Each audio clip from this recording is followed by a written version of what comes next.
spectacular, and we owe a round of applause to Lucille for having all of these. Thank you. But anyway, it was quite an honor to be able to induct four other new members, and Dr. Smith and I agreed that we need to figure out how to reach out to and find out more information about our graduates, because there were such stellar, outstanding inductees that you go, oh my gosh, we've got to find the rest of them, you know. So it's a wonderful tradition that the last board started and that we're proud to continue. And then finally, the high school awards ceremony today was just great. You know, another happy spring occasion.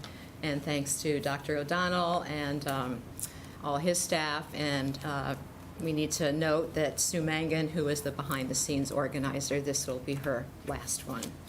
And she is a Wilton legend. And I'm sorry if anyone who's currently at the high school does not get to experience her when you have seniors. She's amazing. She is. So she will be irreplaceable. So anyway, it was a happy and bittersweet day all around, or bittersweet morning. So anyway, those are all good spring activities. Yes, great. So thank you. Okay. Great, few items. First, I want to take my metaphorical hat off to our principals, both who are here and online. They've done remarkable work this week, supporting our staff and our families, and that's not easy. You know, people are not okay, as you know, and when I'm in the schools, our staff, our building leaders have maintained a really positive environment on behalf of our kids. It's what we need, it's what we want, and it's been particularly hard this week, and so kudos to all of you for being the fine leaders that you are. I have some good news to share. I had a conversation yesterday with Mike McKean at the State Department of Education. It's a call I've been waiting for. The State Department. I know. So we made the request. I won't talk about remote learning, but our fallback request was that they allow the district to make up the day next year. And the commissioner and that office is supporting that request. And so that will appear as an item on the consent agenda on June 1st when they meet next week. And Mike was very confident that there was going to be no question, no issue. It's just going to go through. And so that's really great news. So we'll, take on remote learning with the State Department of Ed and our legislature another day. But we have avoided having to incur a $60,000 cost and then, in my opinion, needlessly extending the school year at Middlebrook and Cider Mill. So Kevin, logistically, how will this have 181 days next year? Yeah, so this year we use that 181st day to run a remote learning day on an inclement weather day. Yeah. We're not going to be able to do that next year. And so it's, there's no logic to that whole remote learning piece. Right. But like we had every other year, we're going to have 181 days of school. And so there's no material impact to us. Got it. It's just, it meets the state's 180-day. So the remote learning is, I don't want to get into a remote learning conversation, but it's definitely off the table? Or it is off the table. Got it. Mm-hmm. Well, and again, we had talked about writing to the governor. I think with this backup position, we don't need to go that far, but I do think the long game. Yes. Mandy, to your point, Mm-hmm. is not backing off, trying to push for local control over emergency remote learning days. It just makes worlds of sense. Well, we've put all this time and money into a remote learning system. And so is every other district in the state. And so I think as we're, we'll have to take some time this summer to really, kind of marshal our arguments and then start to tap into our local legislators. But this needs to be one of our legislative priorities. And I think this will be an easy one to make common cause with lots of districts and, other education supporting agencies across the state. So it was, that piece of it was a real disappointment. So that's really good news for us. So a few more bits of good news. We received a letter last night from the organization Impact Teen Drivers. This was addressed to Maria Naeem, who works downstairs and runs our video production classes. I'll just read you the first paragraph. So, Dear Maria, it's with great pleasure that I'm notifying you that Wilton High School's submission to the Spring 2022 Just Drive social media campaign was chosen as the first place winner. You will be awarded a $10,000 educational grant. Wow. So congratulations to Maria, congratulations to our video production students with another exceptional recognition. Right? They are terrific. With a financial boon attached. How about it? Mm-hmm. Nice. You know, and those, I haven't had a meeting with that group of students where they haven't shown up with $200,000 worth of requests. So a small drop in that bucket. But I'm really, really, really proud of them and their work. Terrific. Yes, for sure. You know, I don't think we're quite ready for prime time, but I did get word, I think yesterday too, that our district did very, very well with the Area 9 Cable Council Awards. And so once that's ready to go, you know, I'll share all that. Just two other bits of good news. The Connecticut Association of Schools notified Dan Pompa this week that the Socks for Soldiers program has again been selected as a 2022 Challenge to Educational Citizenship Award winner. So Dan and that group have won that award a number of times. And then similarly, the St. Baldrick's event that he runs with so many kids over at the high school was also recognized as a 2022 Challenge to Educational Citizenship Award winner. So, you know, very proud of Dan and all those folks at the high school who, you know, just continue to serve so many. That's my update. Thanks. Thanks for that good news. Committee reports. I know the Business Ops Committee did not meet. Okay, that was easy. Financial report and audit. Great. So we have Dawn Norton here with us online. And Hi, so, Dawn. Dawn, you have at your place both the financial report as well as the town audit. So, Dawn, we'll turn it over to you, and you can take the board through those docs. Great, I'm happy to. Good evening. For the audit, or let's start with the financials. For the financials, as we head into the last few weeks of our financial year, we are anticipating that our expenditures will end the fiscal year within our appropriated budget. To date, we have expensed or obligated approximately 94% of our budgeted appropriation. The largest payroll of our fiscal year will take place on June 3rd, after which we will be able to better know our year-end position. That said, we are still within our overall fiscal appropriation. Posted is the first half of the ECR in the amount of $1,001,011 of our $1,150,000 that we are anticipating in order to make budget. Earlier this week, I am happy to report that we received the second reimbursement in the amount of $276,626, which gives us $127,637 more than what we anticipated for budget. Some of the areas that we continue to watch are utilities, natural gas, oil, vehicle fuel, overtime, substitutes, athletic transportation, and insurance coverage of the storm damage expense to Cider Mill and Middlebrook due to the electrical surge. Does anyone have any specific questions on any of the documents? Dawn, at the end of all this, are you expecting us to have money left over or not? If we do have some funds left over, we have some projects that we need to complete within the schools. We will probably apply most of that money, any money left over, to completing some of those projects. In addition, we have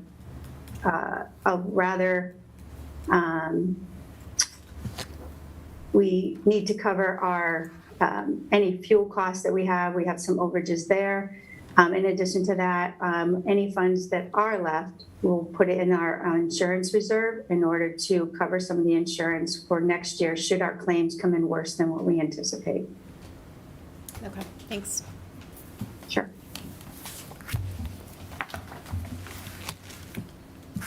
Any other questions? Typical that goes back to us versus going back to town? We sometimes, depending on what the circumstances are the year, we'll take care of a couple of projects and then return money to the town. But again, it's depending on the, what's on our docket. Okay.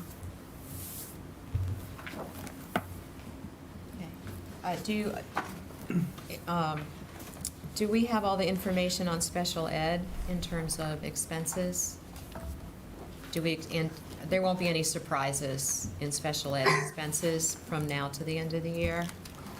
Or you can't say yet?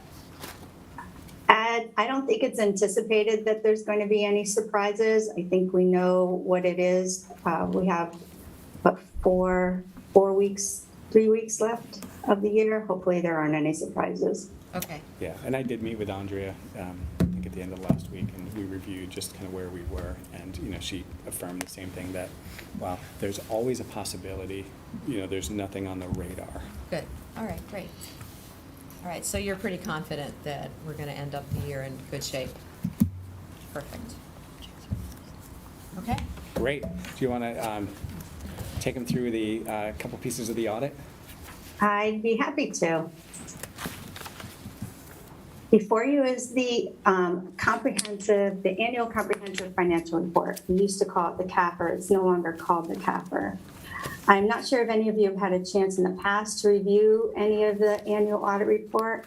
For those who have, I hope that this is a good refresher, and for those who have not, I hope that this review is beneficial. As my memo states, my objective tonight is to give you a brief overview of what is in the annual audit. It is not to explain the financials within the report. Leslie Zoll, who is our principal and the lead on our audit of Clifton Larson Allen LLP, presented a review of the financials for fiscal year 2021 to the Board of Finance at their May 10, 2022 meeting. Please feel free to view this meeting if you're interested in the financials, but do know that it's just a very high-level overview of the financials and does not get into any of the specifics. The purpose of the audit is to complete an independent third-party review of the financials and internal controls for both Wilton Public Schools as well as the town of Wilton. For this, the town had engaged the service of Clifton Larson Allen LLP, also formerly known as Bloom Shapiro. The objective of the audit is for the auditors to express an opinion about whether our financial statements are fairly presented in all material aspects and in our financial conforming with the accounting principles generally accepted in the United States. Some also know that as GAAP.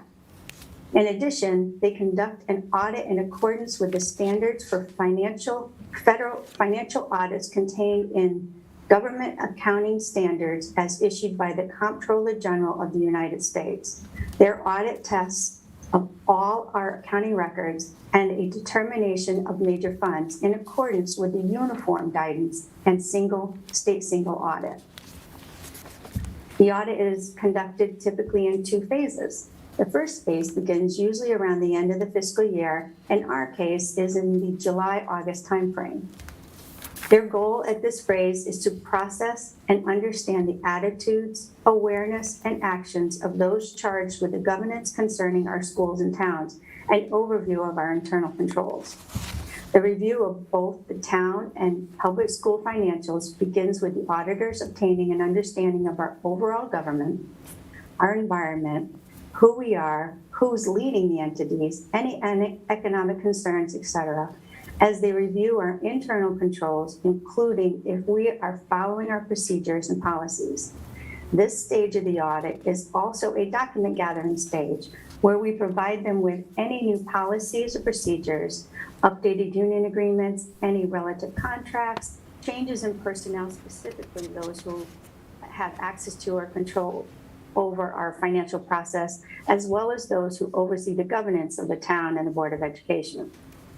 It is at this phase that the audit team reviews the allocation of responsibilities between those charged with governance and management. They look at our objectives and our strategies and relate business risks as well as some testing of our policies and procedures. The second phase of the audit happens after the close of the fiscal year, usually around September, October for us. It is during this time that the financial review, the auditors come out. They spend a few weeks on site pulling our financials details together, They combine them into exhibits that you will see in this report while they perform numerous testing of the details provided to them. As a result of all the work, the creation of the book before you, the Annual Comprehensive Financial Report, is created. This report is broken into 3 main sections. First is the introductory, which is the Chief Financial Officer's transmittal and a very high-level organization chart. Along with that are the principal officials for both the Board of Education and the town. You will find all this detail on page I through VIII. The second section of the financial report where you will find the independent auditor's report, management discussion and analysis, and basic financial statements, required supplemental information, and all of the financial exhibits.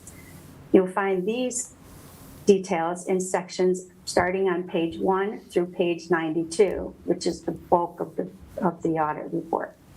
The final section of the audit report are various statistic tables. These can be found on the last pages, which is 93 through 109. I'd like to take this time to walk you through the annual report that you have before you.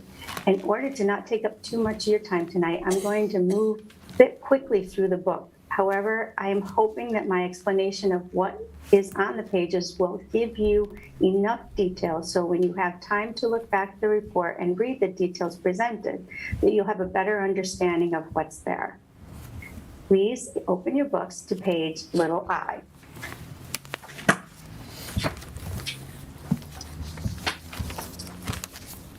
This is the transmittal letter issued by the Chief Financial Officer that gives an overview of the year in which the audit review pertains to. Please turn to page 1.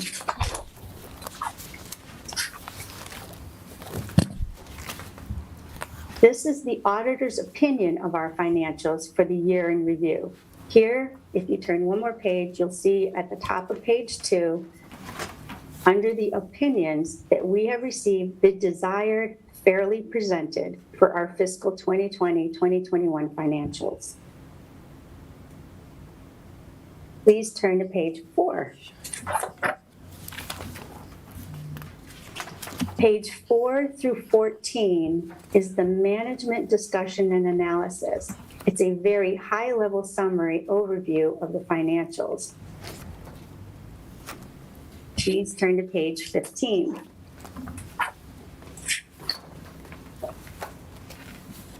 This is where we get into the meat of the audit itself. Page 15 starts the basic financial statement section. Exhibit 1 and Exhibit 2 are the governmental and business type activity financials shown on a full accrual basis of accounting. A full accrual basis of accounting is similar to how a corporation or a non-public entity would produce their financials. A couple more pages in is Exhibit 3 and Exhibit 4. The next 2 pages are the same financials as shown on a modified accrual basis of accounting. The difference between these 2 types of accounting is displayed on these exhibits on page 18 for Exhibit 3 versus Exhibit 1, and on page 20 for Exhibit 4 versus Exhibit 2. Basically, they're the same information, but on a modified and a full accrual basis. What that means is that some detail will be on the Exhibit 1 and 2 that will not be on Exhibits 3 and 4. Please turn to page 21.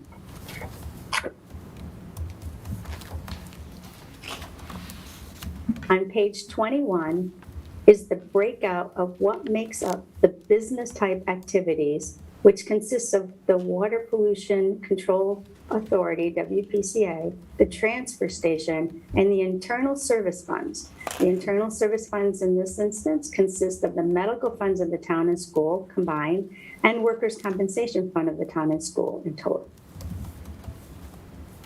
As we move on, please turn to page 24 and 25. This is the accounting of the trust funds, which is our pension and OPEB. All the reports in this book so far at this time have been combined town and Board of Education. Starting on page 26 is probably the most information that will be beneficial to anyone reading the audit book itself. This section here, pages 26 through 69, are the notes to the financials. It explains terminology used throughout the book. It explains all the information on the individual funds that we have, what pertains to them, what was used in the accounting process, and how those funds are managed. If you could please turn to page 70.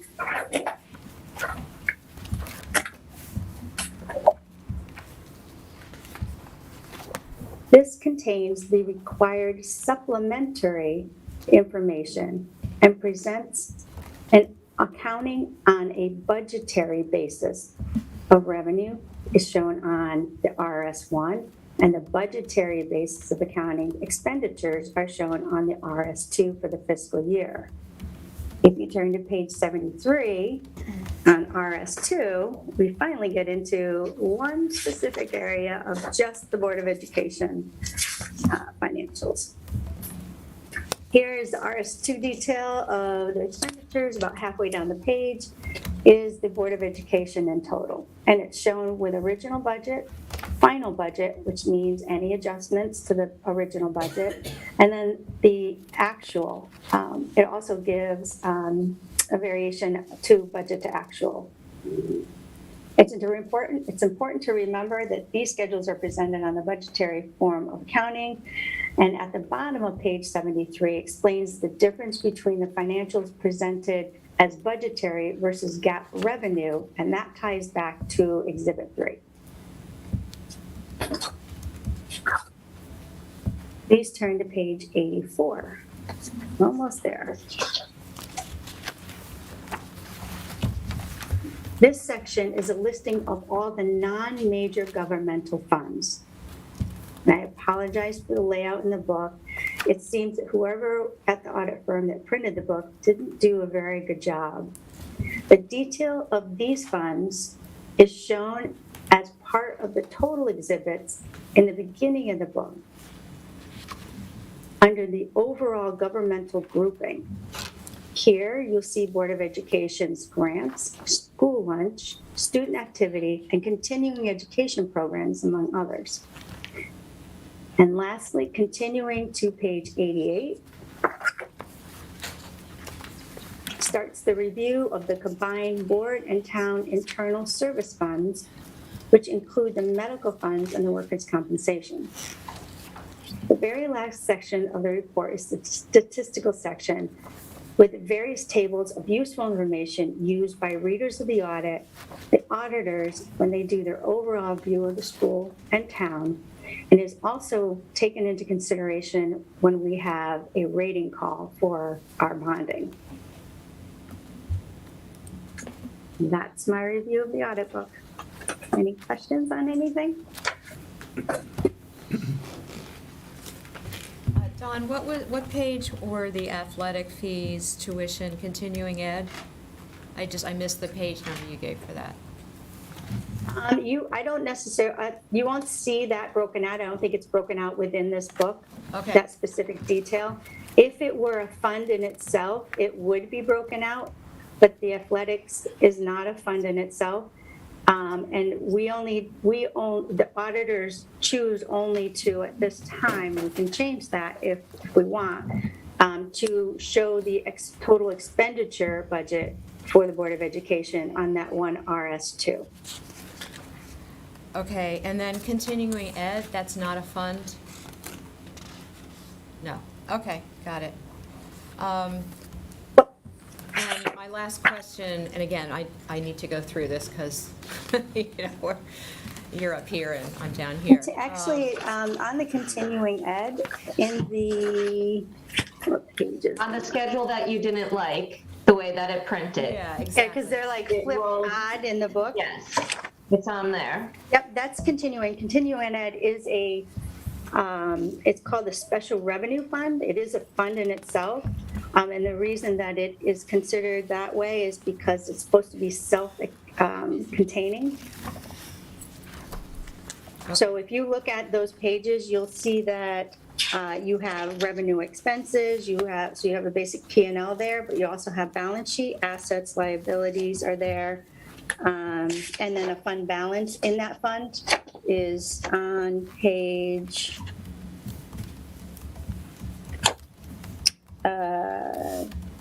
86. And Dawn, the lunch fund's on the same page? Lunch fund is on the same Yes. page, as well as the grants and student activities. And then, again, I need just time to go through and find out all the numbers, but our tuition from preschool and our ECR funds, those are, okay. Not listed not listed separately anywhere in this audit book. All right, and then what about ECS and ECR? That's also somewhere else? That is, ECS and ECR, I believe, is part of your overall budget.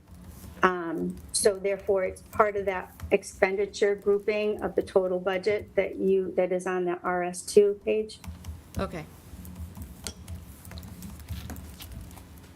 I can ask the auditors to break out Board of Education more specifically if that's something the board chooses to see. No, I leave that to your judgment, thank you. So, all right, thank you. Sure. And if you have any questions, I'm happy to get more specifics as you do go through the book and look at different details. Okay. All Yeah, right. hopefully that's useful. In the years I've Yeah, been I here, I just don't know, need I to- think this is the first time at the board Yeah, table. thank you for We've had taking us through it. CFO take us Yeah. through. I know Yeah. we did a tri-board meeting a couple of years ago where That was great. Ann did that, but, so you can see a whole financial picture. Yeah, this And is- the audit was clean, which is always, Bottom line. anytime we take a lot of pride in making sure that we have good controls in place, and so. All right, so there's nothing on the Board of Ed side that warrants attention or revision or correction? Nope. The only thing I would say is that if there's a couple of those separate funds in the back there that show a negative fund balance, we have process in place in order to correct that. We'll make great progress through the end of fiscal 22 for the 22 financial audit report, but we will have everything taken care of by fiscal 23. Yeah, the two big ones are the lunch fund, Lunch. as you know, and the continuing ed fund, and those were both pandemic COVID. related. Yeah. Kevin, Right, when you correct. say we continue to watch the utilities, the natural gas, the athletics, what is, define continue to watch? Well, so that with the utilities, it's really the rate, and if you look at fuel, like, Right, there's not much diesel, we can do. hit 6 Yeah. or something the other day, so. Yeah. Where, I think when prices are good, there's an interest in locking in and buying a bulk purchase contract. When prices are high, there's not. So, Yeah. that's, when we say that's what we watch. And then with the, electricity, we're looking at rates and usage here across the district. And then what about overtime substitutes, transportation, and the insurance? Yeah, so the overtime, that's an account line we always watch, and that's primarily the custodial overtime. And we pay attention to that. We had a big hit to that account because we had a bunch of guys in for the storm recently. The substitute line, again, too, primarily because of COVID this year, we've just had I think at this point, a larger than anticipated number of absences. And so, that line, I think we're over budget on that line as well. And then there was the third one you mentioned? The athletic transportation. Yeah, so same idea. So we budgeted for transportation. STA provides the vast majority of transportation, but as you recall, Yeah, they're out. transportation providers have really struggled across the country. Yep. We've been fortunate because STA has been able to manage the core of our runs. but we've had trouble getting enough buses and drivers, it's primarily drivers, from STA to do The additional. yeah, and so, in a given week, we might have to contract, with 2 or 3 buses with an outside provider to get our kids to a baseball game, to a football game, to wherever. Got it. I was more thinking like for next year, is there anything we can do now to like mitigate that? Yeah, I mean, Those risks. it's a good question. I mean, I think it's really COVID dependent. I think that there's been a shortage of drivers, and, I think the first strategy would, have STA hire, as many additional drivers as they can carry so they can manage the routes. We've also, in the past gone out to contract. We haven't contracted for athletic runs, but we've contracted for some sped runs. And so that's something, we could look at if we thought we needed to. And that'll merit a conversation with STA as we wind down the school year.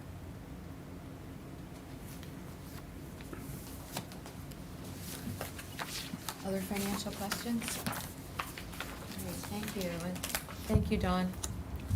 Thanks, Thank Dawn. you. Thank you. Thank you, Dawn. So that leads us into COVID update. Everybody's favorite topic. Very briefly, I think we'll just stick with the theme of good news. Looking across the week, our daily new case rates, on average, are about half of what they were a week ago. So, that's very good. We're still running an average of, 11, 12 a day, but it's not the 30 a day we were seeing a week ago.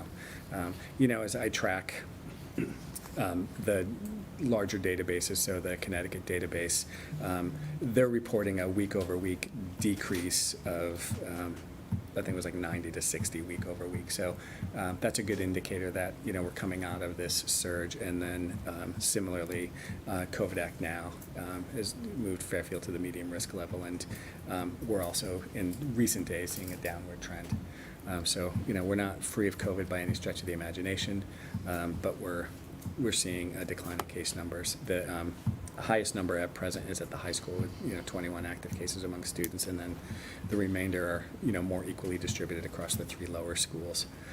I think the other question that's come up recently is just around the events that we've been running, and so we've been able to run large group events across the district. We've had great concerts at Cider Mill. Debbie talked about the play. We had the wonderful awards assembly this morning at the high school, and so we're looking forward to continuing to run these large group events. I think as we, move forward and get, some space and time to kind of reflect on the year and thinking about what COVID is going to bring in the future, we'll have to just go back and look again at our policies and procedures and risk tolerance across the community and, assess how well, we manage it coming through the spring here. But I think in the short term, I'm feeling optimistic and looking forward to some more end-of-year activities, including graduation, and hopefully Are seeing there any less planned COVID. changes to schedules based on COVID for the next 3 weeks, similar to today's? Not that I'm aware of, no. And so we have a conversation tomorrow morning with the principals where we're going to go back and look at that. So we're looking at I think the next big indoor activity is actually Soaring Ahead, which will be here at the high school, and that's you've participated in, I think. So No, we didn't have that last You did. year. That's right. Thanks for rubbing it in. Yeah, thank you. No dance, no swearing ahead, but that's okay, we're not bitter. Not at all. Sorry. Kevin, we're totally kidding. Sorry.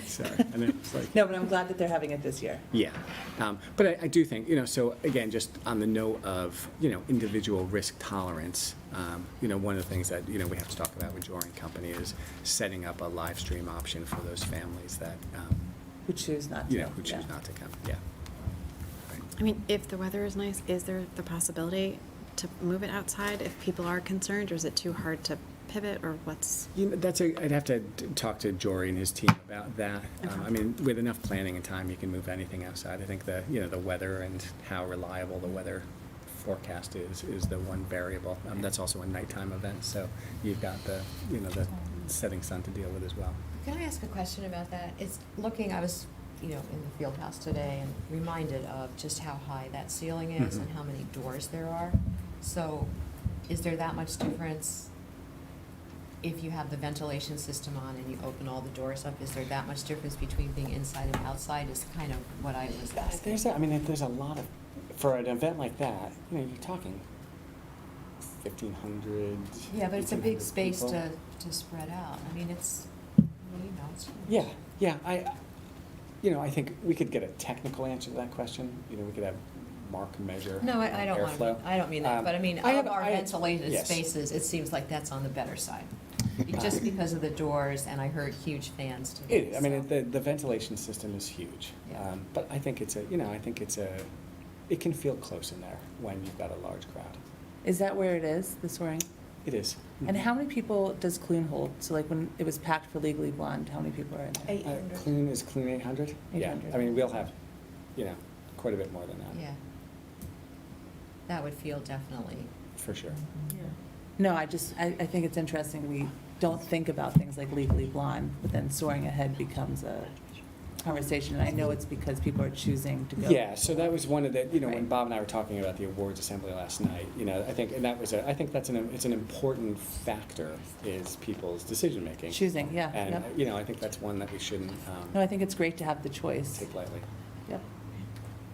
Yeah, we're lucky to have both spots. Yes. To have that feel Yes, close. and, the stadium's also, it's a fallback option. Yep. So, it shouldn't be ruled out.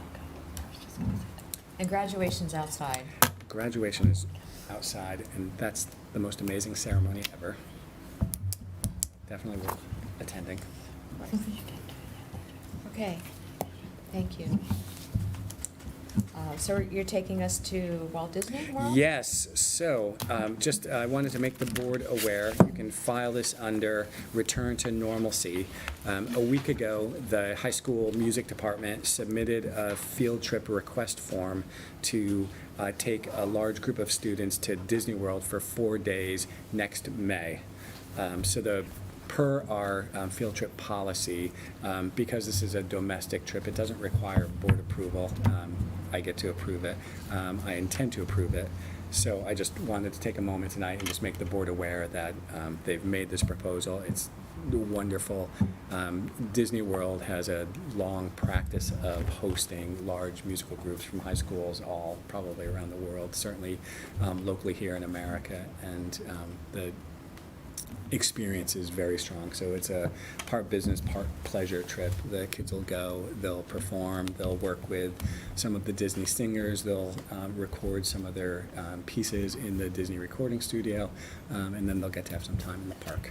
And so what our staff has proposed is 4 days, a Friday through a Monday, the May 10th of 2023 through May 13th of 2023.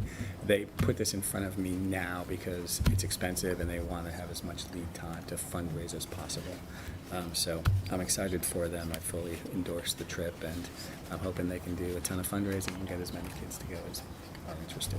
Kevin, I remember like 2 or 3 years ago, discussions about international trips. Have you had discussions about some of those? We have, our science department, probably the one you're thinking of is maybe the trip to Costa Rica. We had Yeah. another group go off to Germany that same summer. The science teachers wanted to, they were really hoping to be able to rerun the Costa Rica trip this summer. But the CDC at the time, we had to make a decision, was still flagging Costa Rica as a high-risk travel area because of COVID. Yep. And so we just deferred for another year. So That's good that they're thinking about that. they are, and they're committed to it. It was a fabulous trip when they went the last time, and so they're Awesome. chomping at the bit to get that going again. Any comments? All right. I'm glad you're going to Disney. Sounds great. Yeah, so I don't think I'm going. Lots of other people are going.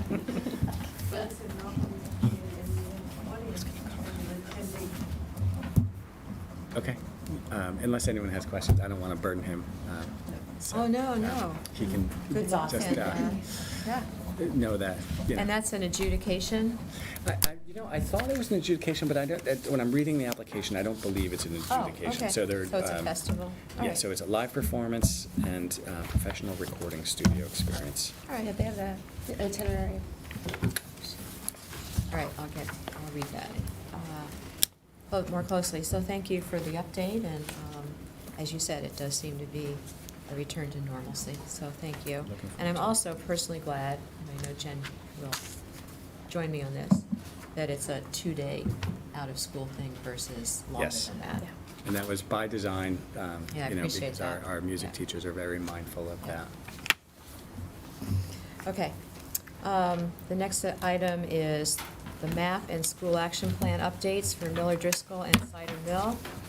Okay, so tonight what I'm going to do is I'm going to review our spring MAP results, and I'm going to try to put them within the context of MAP scores throughout the school year, and maybe a little bit of a comparison to some prior years. And then I'm going to be joined by my friends behind me. They're going to review their strategic improvement plans, give you an update, which will hopefully set us all up to have a discussion about what seemed to work well this year and what changes or improvements, things we might want to continue next year. Okay. So I have a lot of slides with a lot of data on them, which I know from my own experience can sometimes make it difficult to see the big picture.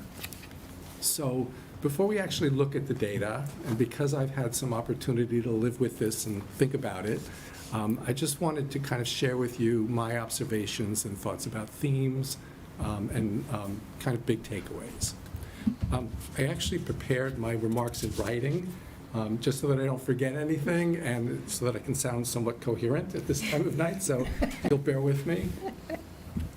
Okay, so first, over the course of this school year, most of our students demonstrated greater than a year's worth of academic growth. And I can't overemphasize how difficult a thing that is to accomplish for even one student, let alone the majority of our students. And I think it's a testament to the efforts of our teachers and students to recover from unfinished learning.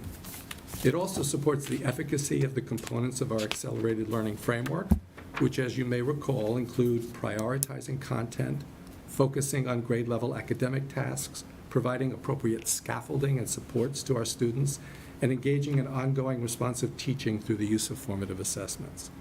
These are, in fact, components of just good teaching practices and are obviously having a very positive effect on student learning.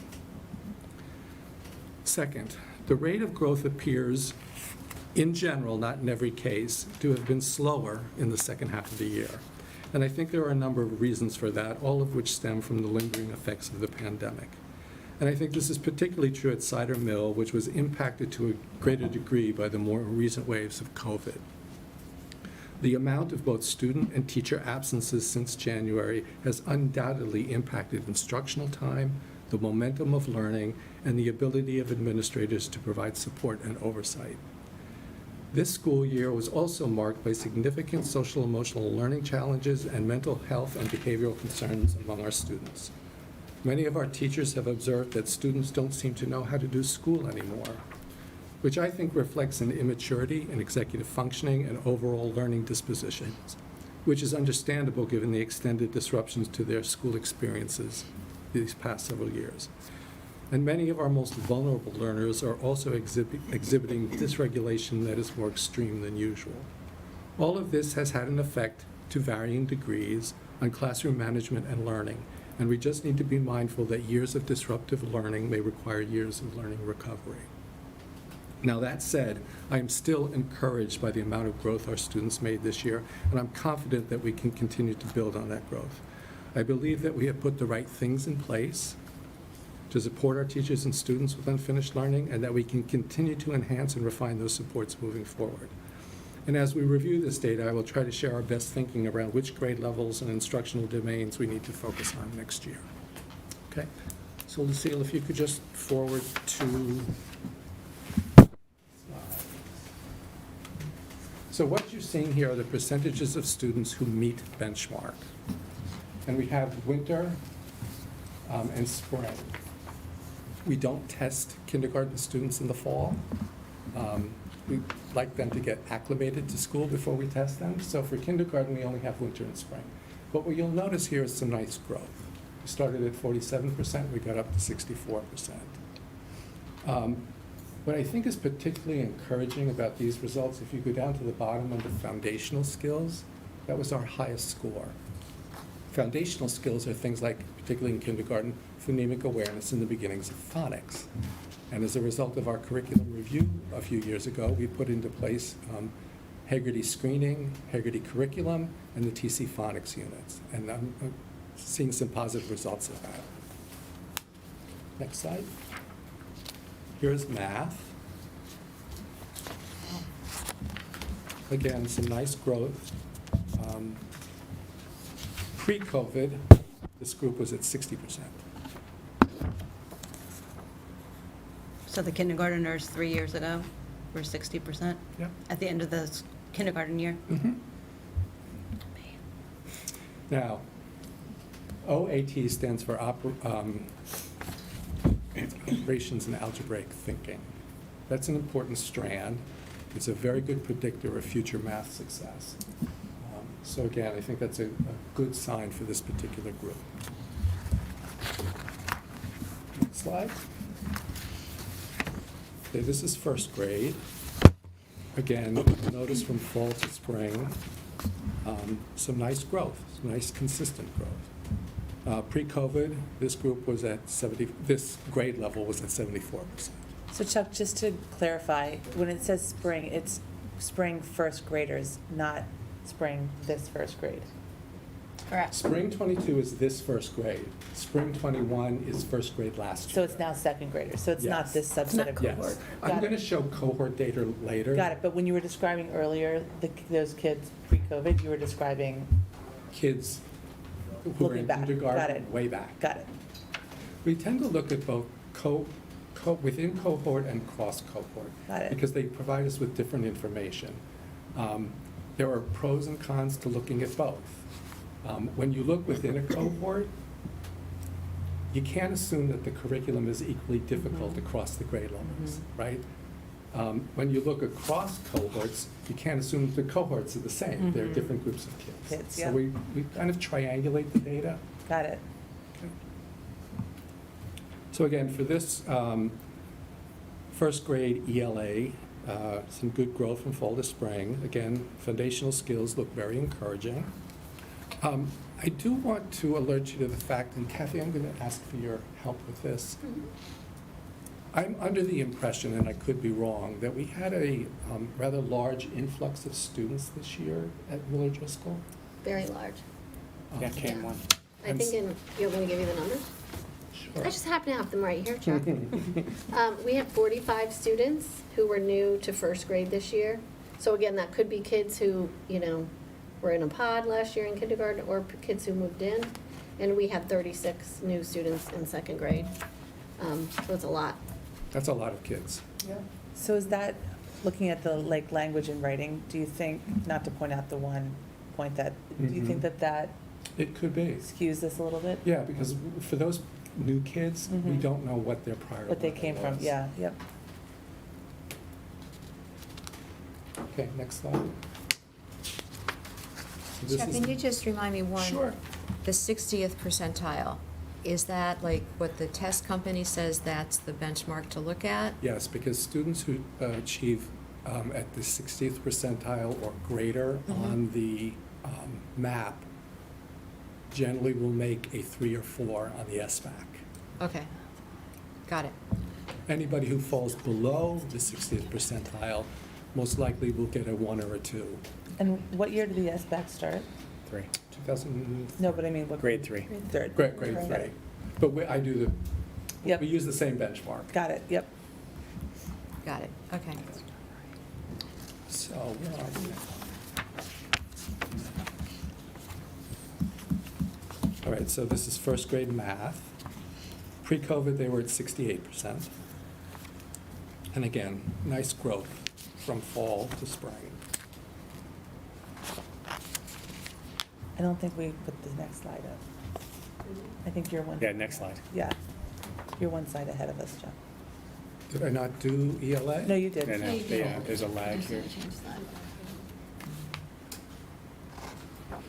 There we go, Yep. sorry. That's okay.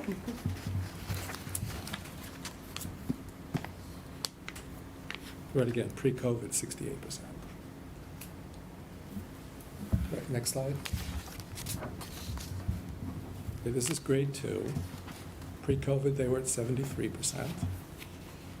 We did not see the increase in the percentages of students above benchmark that I think we would have liked to see, but we did maintain. And it's important to remember that the benchmark increases as the curriculum difficulty increases. So the students were learning.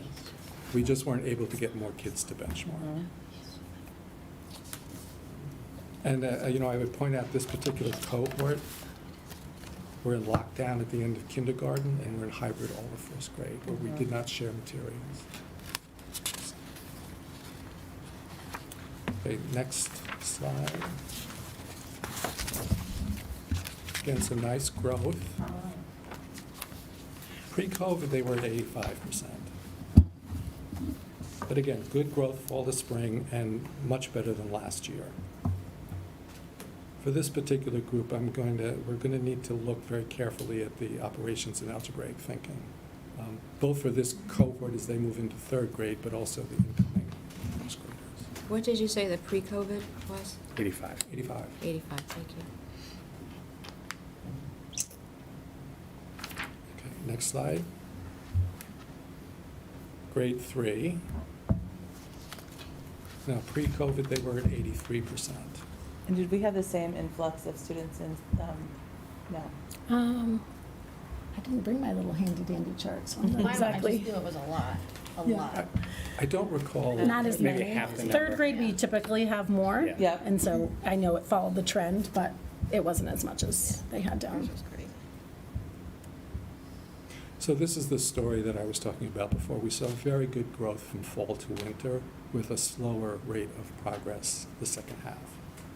And again, this cohort shut down, went into lockdown in first grade, hybrid in second grade. And this was of great concern to Karen Brennicky. This is a group that she's been watching very carefully, particularly around their foundational skills. So she put into place a lot of supports. And I think, I think the kids did well, given how concerned we were about them. This particular group in first and second grade were at the 68th percentile. So. And now, is this the group that you see some of the, not behavioral, but some of the, like, COVID social issues? From my perspective, we've been seeing that across the board. That's across the Would you board. disagree? Totally agree with you, see it Totally across the agree, board. across the board. When you say, like, kids forgot to learn? Yeah. There's not, like, one grade that it's really highlighted? No. Got it. Let me correct that. There were probably some, so we have cohorts that are more vulnerable than others, and I think they were impacted more. The group I'm thinking about is the current 11th grade. They have struggled throughout their time with us, from kindergarten to 11th grade, and I think, and they struggled behaviorally as well, and I think we're just seeing that COVID has magnified that.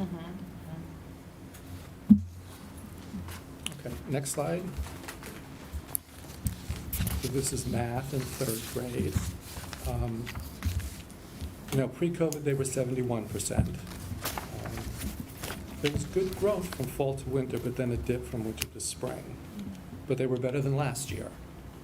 I think fourth grade is going to have a heavy lift next year with this group, but in a minute you'll see that I think they're up to it. So. Okay, next slide. Okay, this is fourth grade ELA, and again, we saw a nice growth from fall to winter, maintenance from winter to spring, but again, better than last year. Pre-COVID, they were at 77.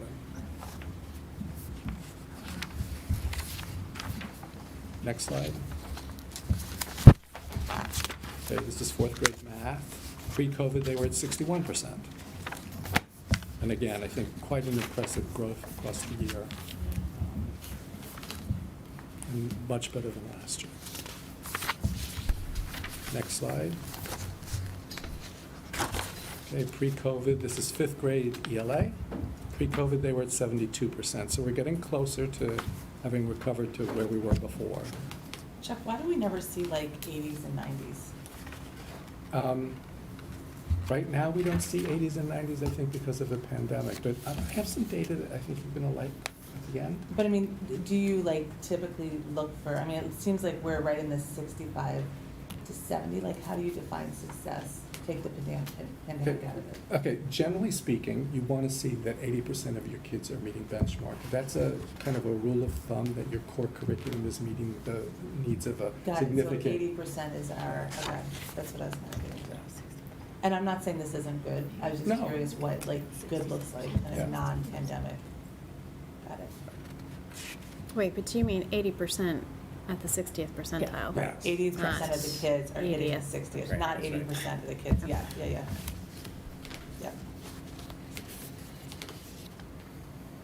Okay, so again, in ELA, we saw nice growth from fall to winter, but a bit of a backslide in winter to spring.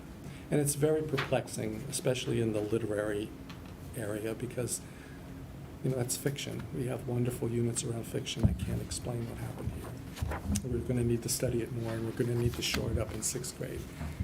On the 9th, we'll talk about Middlebrook. So again, I think the 6th grade group is well positioned to help this particular cohort. Next slide.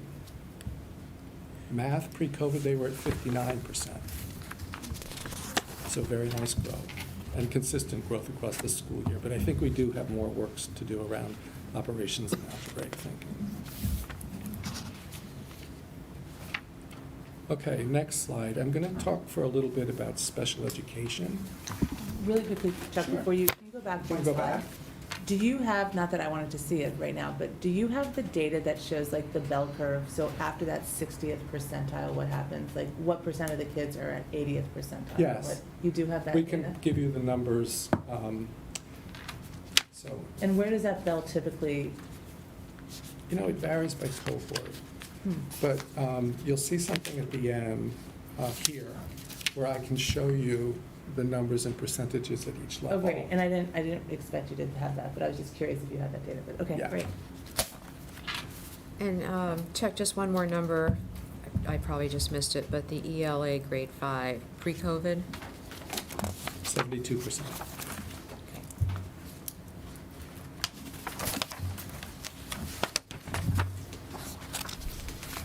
Can I move on to special ed?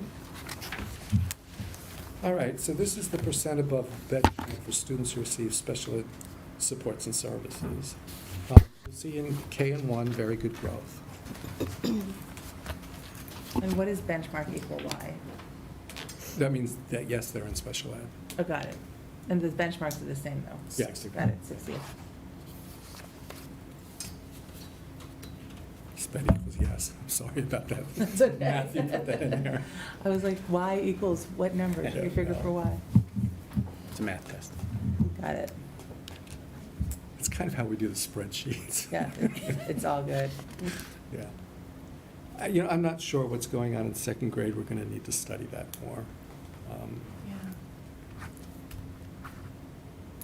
So, but again, there's a good story here, particularly in kindergarten and 1st grade.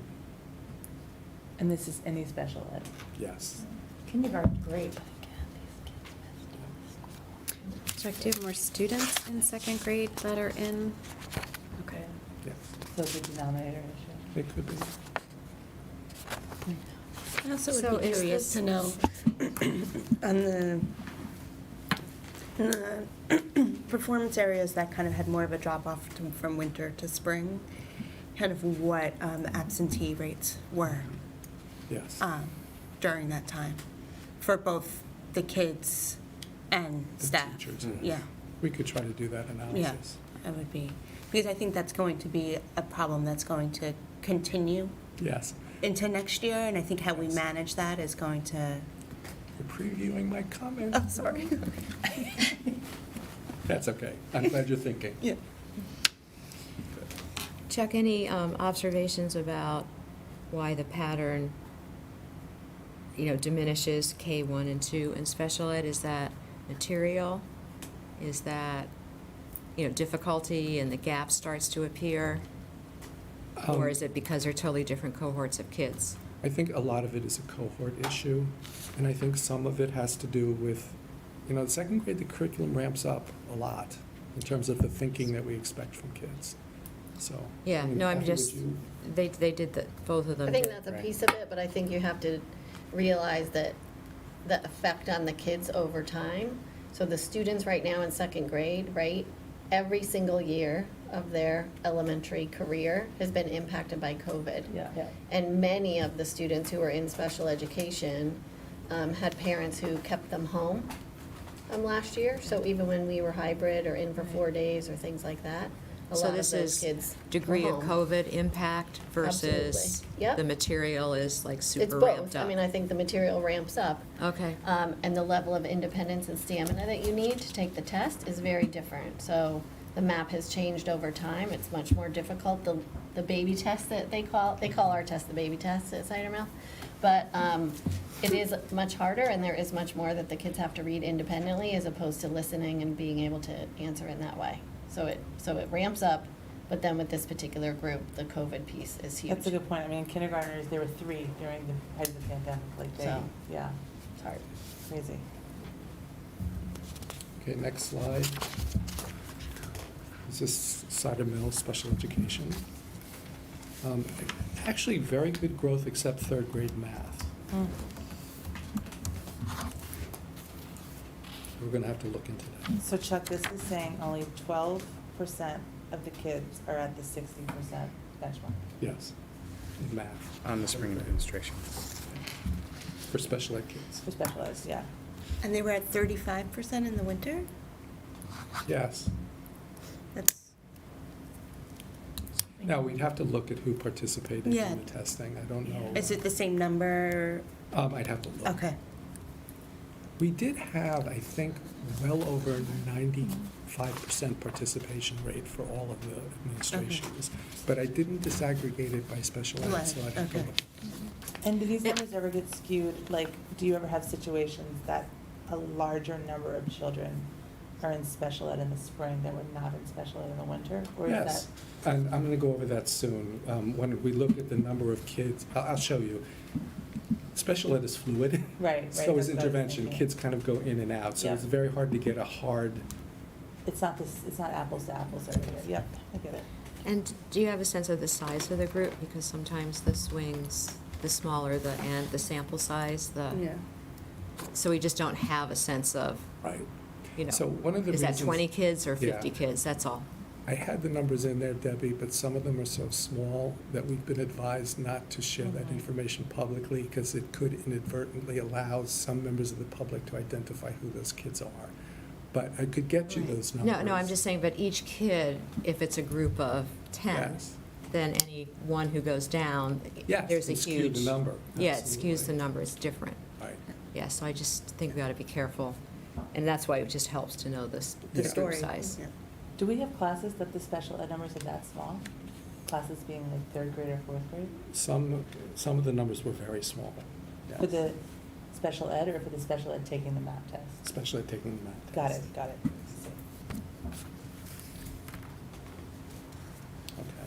But again, I want to celebrate all of the other great growth. Yeah, no, there's Because a lot to I don't know if you've yeah. recalled, but in prior years, sometimes our special ed kids our kids who receive special ed supports and services don't grow as much as we'd like. And so, Yep. you know, I attribute this to the work that our classroom teachers are doing around accelerated learning, and they're really doing it for every single kid in the class. Yeah, I mean, 16% to 29% is amazing. Yes. I mean, in terms of growth. Yeah. You know, Yeah. as a number in itself, maybe not, but as growth, it's Yeah. good. 18 to 38, same. Yeah. Really substantial. 29 to 44. Mhm. Yeah. Okay, next slide, and I apologize in advance for the way this looks. This was a cut and paste in haste. What I'd like you to do, can I actually stand up? CPH? Go for it. Can I actually stand up and point? I think it might help. I'd like you to focus on the highlighted areas. So what I'm showing you here, this is just a different way of looking at the data. This is the numbers and percentages of kids who fall below benchmark across the year. So over here is kindergarten. Remember, we just gave it in the winter and the spring. The total students, 135 in the winter were below benchmark. In the spring, there were only 90. So we got a significant number of students above benchmark. In terms of high needs, again, significant numbers, it dropped. Less kids are below benchmark in the spring than were in the fall. And this goes back to your, the Denominator. numbers change. Yeah, You'll yeah. notice over here we have an asterisk. It's Yeah. because the numbers change so much. Same here in math, from 113 to 75, and from 17 to 13. Now, the story across this is that there are some good stories and some not so good stories. First grade, ELA, 112 down to 76.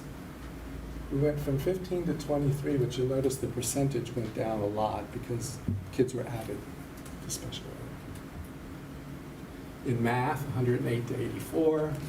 And again, 17 to 25, but the percentages really aren't that much different. Because again, I think a large number of kids were added in first grade this year. Yep. And over here in second grade in ELA, we saw a little bit of an increase in the number of students who were below benchmark in both the general population and in our high needs groups. In math, nice drop in the number of kids below benchmark and in special ed. Make sense? This is one of the ways that I look at the effectiveness of not only the general ed program, but our intervention and our special ed services. So next slide. That'll be slide in there. Okay, so ELA third grade, again, we saw a nice drop in both ELA and in math, except for the high needs students. But again, we may have added a number of students. In fourth grade, a slight drop in both populations, in both reading and math. Here in fifth grade, we saw an increase in the number of kids who fell below benchmark in ELA, but less so in math, about the same in special ed. So overall, the picture for me is we are getting more and more kids to benchmark. Okay. Now, this is going back to cohorts. This is going to require some explanation from me as well. You need to remember we didn't give the map in spring of 1920 because we were in lockdown. Yep. Right? So you have where these groups of kids were the year before and the past 2 years. And I tried to highlight the cohorts as best I could. I'm going to start over here. I actually think I need my paper here. Beautiful color highlighting, Chuck. Tried. So you It makes it notice very easy to read. the kindergarten, we did see a slight increase here, right? From here to here. That group grew. We got more kids to benchmark. The next group would be, there was a slight drop, well, more than a slight drop from first to second grade.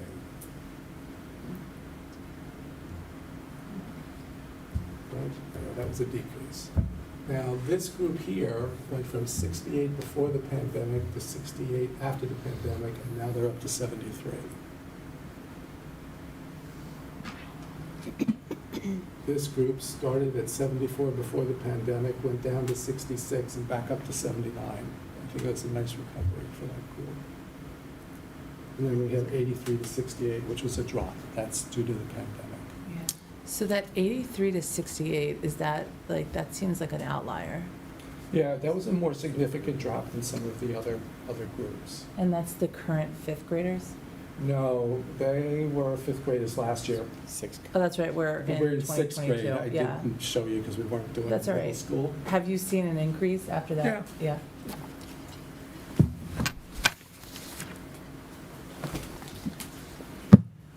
So, okay, if we could, and then the same here with math. So you notice nice increase here. Nice increase here. 60 to 73 to 57. Not good. First grade, 68 to 47 to 70. Very nice story. 85 to 44 to 68. And then from 71 to 58. And again, I wish I had put that sixth grade in there. It's an oversight. But you are seeing increases in Yes. math for them as well? Yes. So this, if you remember, when I first talked to you about unfinished learning, the 3 to 5 group was impacted more than others. and to varying degrees depending upon the cohort. Okay, but now I want to get to the good story. All right, so these are growth targets. So on the map, each child, depending upon the score that they get, is given a growth target. That growth target is a year's worth of growth in a year's time. So what you're seeing here on those two right-hand columns, the first one, the third one, tells you the percentages of kids who actually met or exceeded their growth targets. And who defines the growth target? MAP, based upon norms. The median CGP is conditional growth percentile. That is the amount. So that third target just says whether or not kids met their growth target. The last one is how much, the percentages of their growth target that they met aggregated over students. That's a really important number because when you hit 60 or more, that means we're growing kids more than a year's worth of growth. So how much aggregated over a target? Okay. Right? If they were at 50%, they grew a year. Yeah. When you get to 60%, it's significantly more than just a year's worth of growth. So you notice this is where, I mean, the majority of our kids are growing more than a year. Now, second grade, I would like to see that over 60. So that's an area that we need to dig into a little bit more. Can you go to the next slide? This is math. Again, very, very nice numbers. The majority of our kids are growing more than a year. Next slide. Now, it's less dramatic here in the 3 to 5, and again, this is the group that was most impacted by COVID, but you'll notice in 3rd and 4th grade, they're hitting that 60-degree mark, that 60 CGP. So they're growing more than a year. 5th grade is an area that we're going to need to look a little bit more closely at. Although if you go to the next slide, you'll notice 5th grade math, very nice scores, but 3rd grade reading is an area that we need to look at.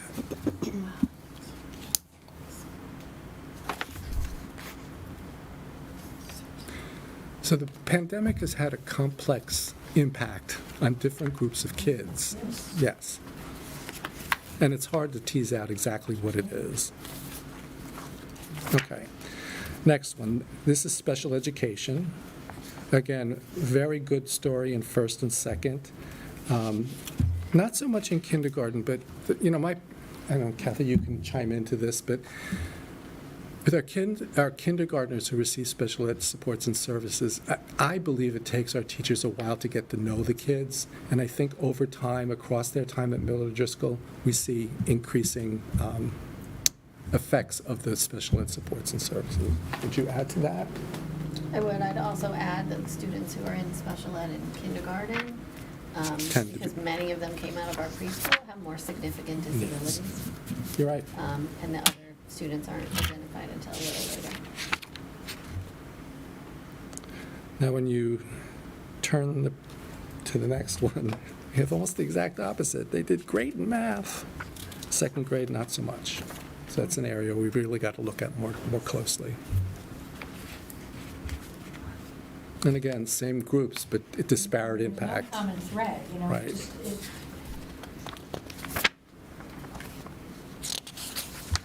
Next slide. Okay, you're already there. So this is this growth. And again, 3rd and 4th, great growth. And it's not bad in 5th grade. They're growing more than a year, but not to the level we would like to see. And then math. Again, very good growth. 3rd grade, I'd like to see it a few percentage points higher. All right, so here's the big reveal. With MAP, we could run a predictive report. We can try to predict how kids will do on the SBAC. I want to caution everybody that it's a prediction. It's not perfect. In fact, we usually do a little bit better than what the MAP predicts on the SBAC. This is ELA, and just to tell you, in 3rd grade last year, they were at 67%. in fourth grade at 66%, in fifth grade at 77%. Wow. That's a Fingers big crossed. deal. Yeah. If you turn the page, although math is not where we would like it to be, last year, third grade was at 66%, fourth grade was at 54%, and fifth grade was at 65%. So, again, I think this is just a testament to the work that our teachers have been doing and our kids have been doing to try and recover from the impact of the pandemic. As you can see, the results aren't uniformly consistent across grade levels or across subject areas. I think what we need to do now, my colleagues and I, along with you, is to discuss a little bit about what are our next steps, what worked, what can we build upon, and what do we need to refine. So similar how I was curious about absenteeism Yes. and these numbers, I'm also wondering if there's a way we could overlay perhaps some of these numbers to classes or even grades that experience a little bit more social upheaval throughout the year, because everything just seems so, to some extent, so unbalanced, that is there a way to look a little bit more specifically to be like, Yeah. this class or this cohort or this group or even these, groups of kids struggled more Right. socially within this class or needed more supports, so maybe to try to Right. combine those. I think we could try to get a handle on that. Yeah. Unfortunately, we're still figuring out at the elementary level how to record that data in a systematic way, Yeah. but I think we could probably get some anecdotal information. Even if it's just to try to inform what plans might be as Yes. teachers work, I think in my mind, what I'm saying is I'm concerned about the second graders going into third grade. And just making sure kind of that information Yes. transfers and the fifth graders kind of going up to Sixth grade. sixth grade. But isn't that every year? Do we have that? Every year, we usually see a dip in third and sixth. Yeah, that's Right Yeah. now, we're seeing it in second and fifth. Yep. Yeah. So just kind of, I'm just wondering, if there is kind of a pattern that maybe could be Yeah. found in there somewhere that might also help kind of inform Yeah. ways forward. I think that's the big challenge, is trying to find those patterns. And again, it's so complex. The curriculum is not uniform across the grade level. The cohorts are not uniform. And that interaction between cohort and curriculum over time, it can be really hard to sort out causal effects. Yeah. But I think we could discern some big ideas. I can say that from my perspective, and I would welcome my colleagues' input on this, from my perspective, what makes the biggest difference in terms of growth, what accounts for most of the variability in growth, is the classroom teacher's ability to implement the acceleration framework, do all of those things. With absences, both students and teachers, that disruption affected instructional time, the momentum of learning, and it impacted my colleagues' ability to oversee and support the teachers in doing that.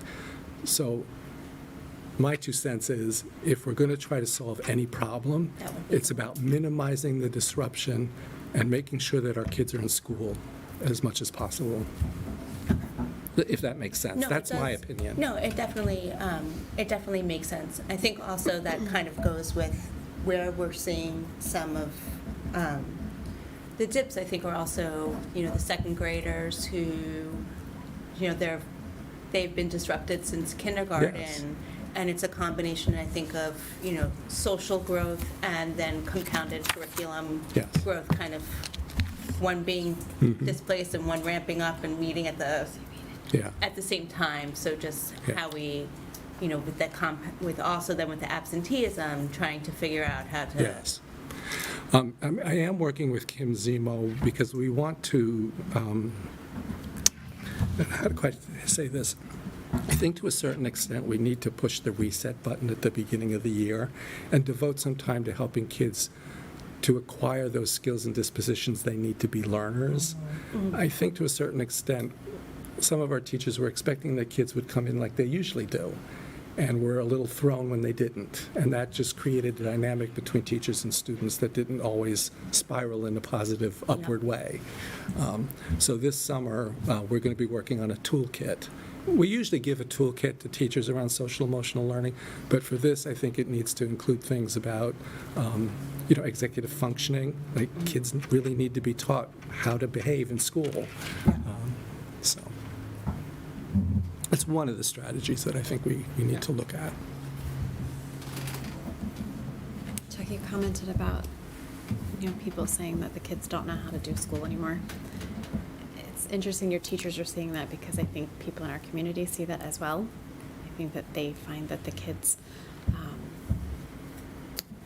I'm not dropping this on homework, but they feel like they don't come home with enough, work or homework or things to kind of work on, that there's too much free time for them. And so when they are faced with a challenge, they don't really know how to push through. They just give up. And I know some people have asked, when are we going back to pre-pandemic routines versus like how much are we still focusing on social emotional and making sure our kids are doing okay. So I don't know if maybe that can be kind of thrown into your all's conversations. Sure. Just something to think about. Yeah, it's a good point.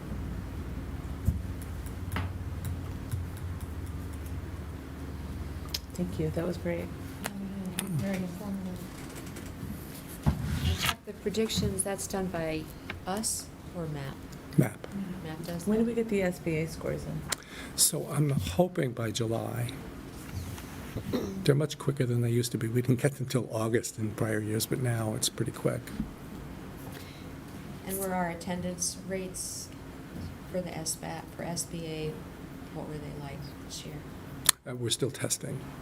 They're doing we're it now. still. We're still doing the SBAC. Sorry, I thought we were. No, that's okay. But our participation rate in the MAP was 95% or above. Right, okay.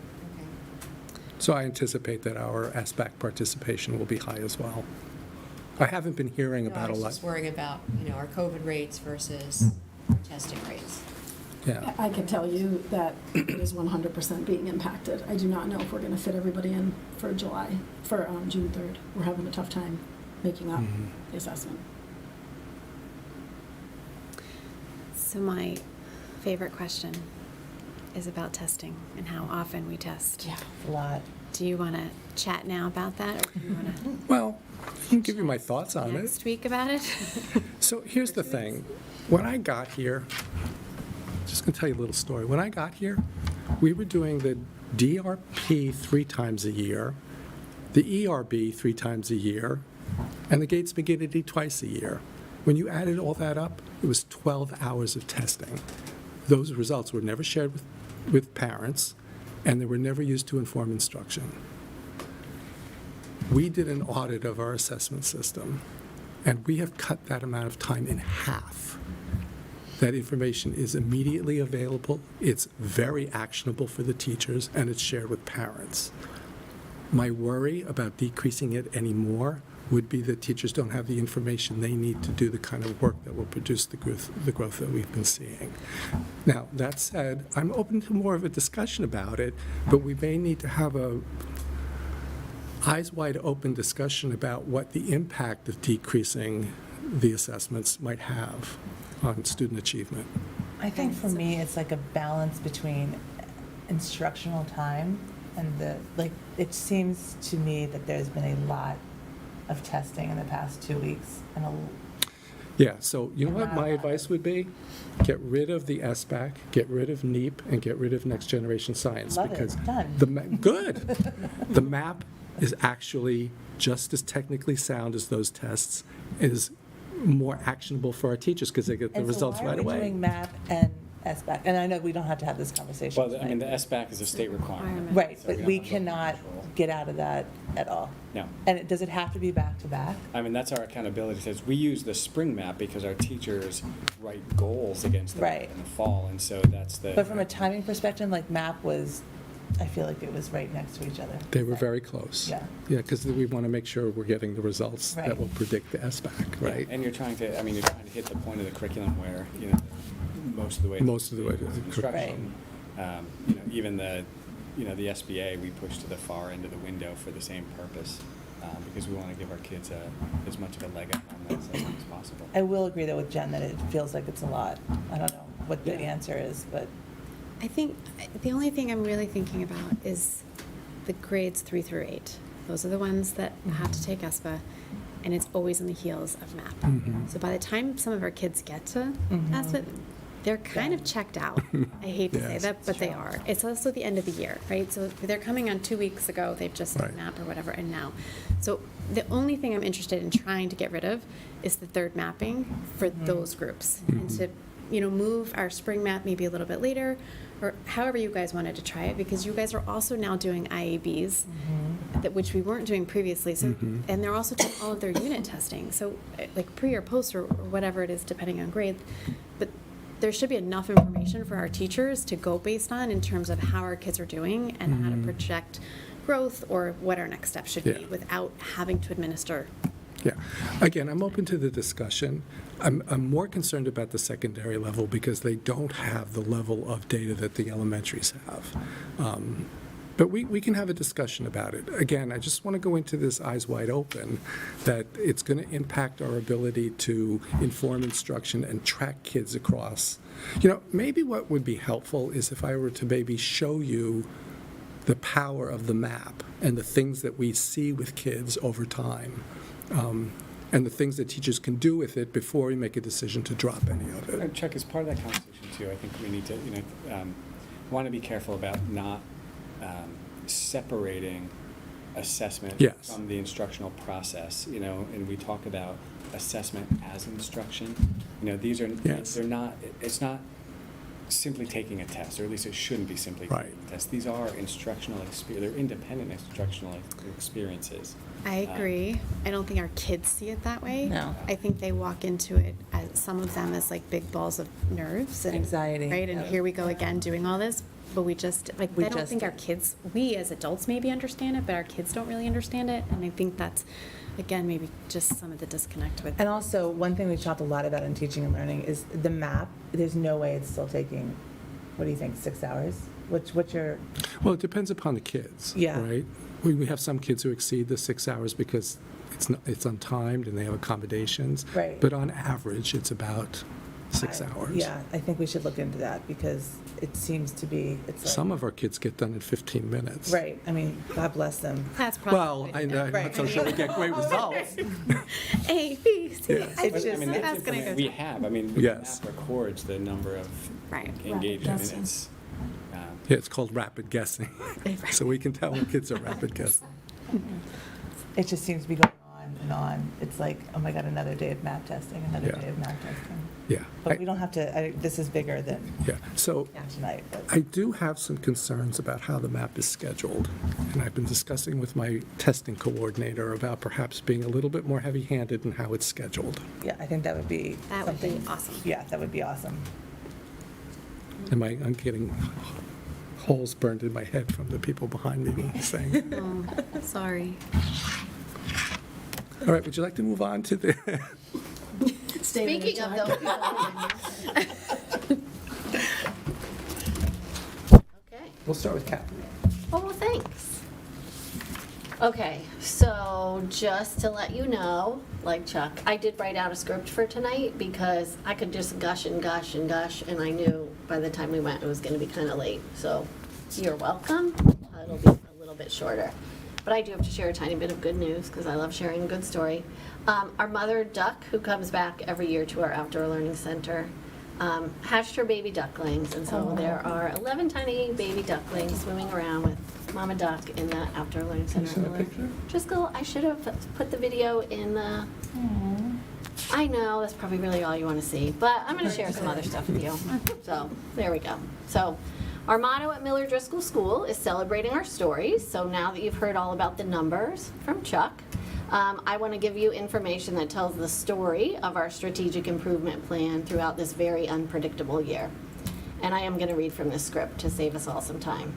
So as this slide shows, our strategic improvement plan focused on 3 areas: accelerated learning, family-school partnerships, equity and inclusion / culturally responsive teaching.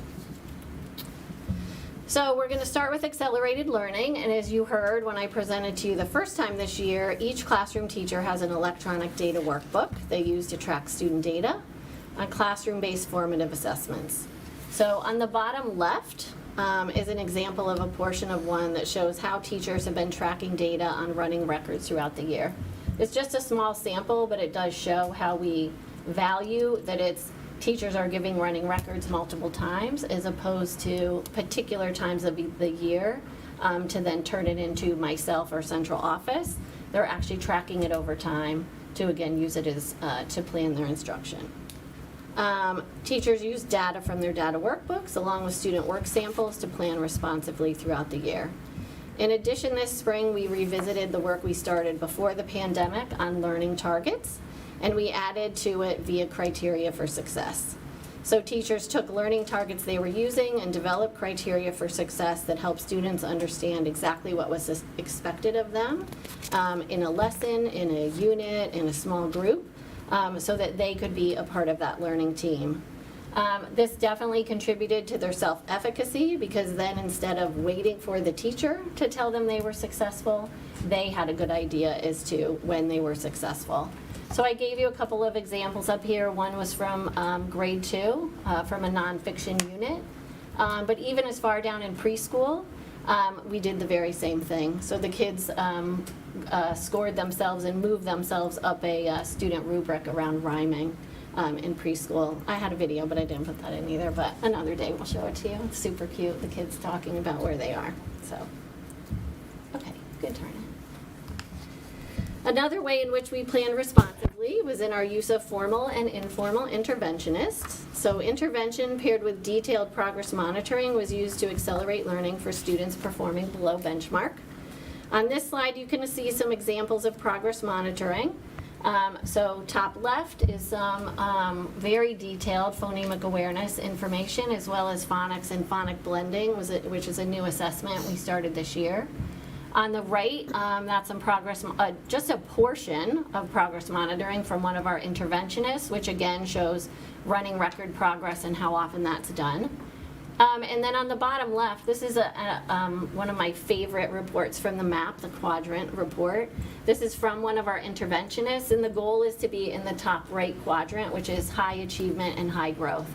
And so this was actually from our math interventionist for a few of her students, and as you can see, most kids are in that green top right quadrant, high achievement, high growth. Other kids who were in low achievement, even though their achievement might not be where we want it to be, they're still in high growth. And I will tell you that I could have put all of them up from all of the interventionists and they look very similar, so we're super proud of that work. In addition, we resumed student-centered coaching. So here are two examples of areas of focus with baseline and post-assessment data for preschool, a preschool coaching cycle and a kindergarten coaching cycle. So as you can see from these examples, again, the teachers assess where the students are, provide targeted instruction, and then collect post-assessment data. You can also see evidence of the learning targets they create based on the standards. So this just shows you, MAP for us is a big test at Miller Driscoll. This is very, very detailed and very targeted. So as Chuck said, we have a lot of data that we use. So we don't just use the MAP. On the next slide, it shows you what happens at the end of a student-centered coaching cycle. So the teachers meet with the instructional coach. They review what they did during the coaching cycle, and then they develop something called collaborative commitments. I'm smiling at Dr. Smith because he loves my term like that. But it basically is, those are common practices that are used in the coaching cycle that we now want to be present in the classroom moving forward. So if you ask me, this is the most important part of the coaching cycle. So it's sort of, here's our pre-assessment, here's what we did during the coaching cycle to then get these results. Now let's go back and revisit and talk about what did we do that worked. And then on that right-hand slide, you can see, again, what is it that we want students to continue to do and what is it that we want teachers to do to support that work. Can you just explain what a coaching cycle is? Oh, sure, sure. So our humanities coaches and our math coach will go in and work usually with a small group of teachers. Sometimes it's an entire instructional effectiveness team, and sometimes it's, members of them. But they will work on a particular unit. So at the beginning of this year, our humanities coaches, the 3 of them, did a coaching cycle around phonemic awareness and phonics, because we wanted to support those foundational skills, with every single teacher in the first trimester. So again, they did it within a phonics unit and also incorporated our Haggerty work. But they set goals at the beginning. The coaches then meet with them to do planning. The coaches go in and model lessons. Then they do lessons together. Then the coaches watch the teachers do a lesson, sort of that gradual release. And then they come back and again, look at the data and then talk about those things that work. So it's really, that's like the in the moment, right? Professional learning. Yeah. And even, we meet with teachers at end of year and say, what's the best professional development? And I have the second grade team and all of them say, Katie Ferguson and Laura Cannell, the 2 coaches, just so you know. It's the immediacy, so you're not looking at a workshop and then 2 days later trying to implement it in a classroom. And the immediacy of someone actually talking you through it is probably pretty profound. Yeah. It is. And they can target what they want to work on too. So a teacher, you might have 3 teachers in a coaching cycle, but maybe Jen wants to work on, planning for small groups, and I want to work on making my mini lesson, really mini, for example. And anything kind of, across the whole workshop. Kathy, how long does the cycle last? Like how many weeks? Oh, it depends. Usually about 6 weeks. It's 6 weeks. Mhm. Yep. Unless they're cramming it in because their boss told them to cram it in the first trimester. It's fine. Okay, our next big area of focus was family-school partnerships. This year I have 2 amazing co-presidents, and we work together to review the national standards for family-school partnerships. It's a very big, long rubric. We did a self-assessment, and we identified areas for focus for this year, and then we developed an action plan, so I gave you just a little snippet of our action plan up there. This is speed reading for y'all. Okay, you can switch it. So one area of our action plan was increased parent communication. And so on this slide, you're going to see a whole bunch of really exciting examples, some that we've been doing and some that are a little bit new. So on the top left, that's just a sample of a portion of a weekly newsletter that goes home to parents from a classroom teacher. On the top right, where you see art and library learning commons, we have specials newsletters that go home each trimester, and these are just a couple of the slides out of that. But they come from all of the specialists from pre-K to grade 2. In the middle is a slide from a PTA presentation. So we have PTA reps from each grade level. I think Nicola was at one of our meetings. But they present, and we changed it up a little bit this year to have them present on a particular topic so that you could see the through line from pre-K to 2 as the teachers presented. This presentation was actually on her parent engagement survey, which we'll talk about in a minute. And then my most favorite is at the bottom, the 2 on the bottom left. Our students who are in special education, they make slideshows for their annual reviews, and it's adorable, and usually there's a lot of tears from the parents. But they present about their progress and things like that.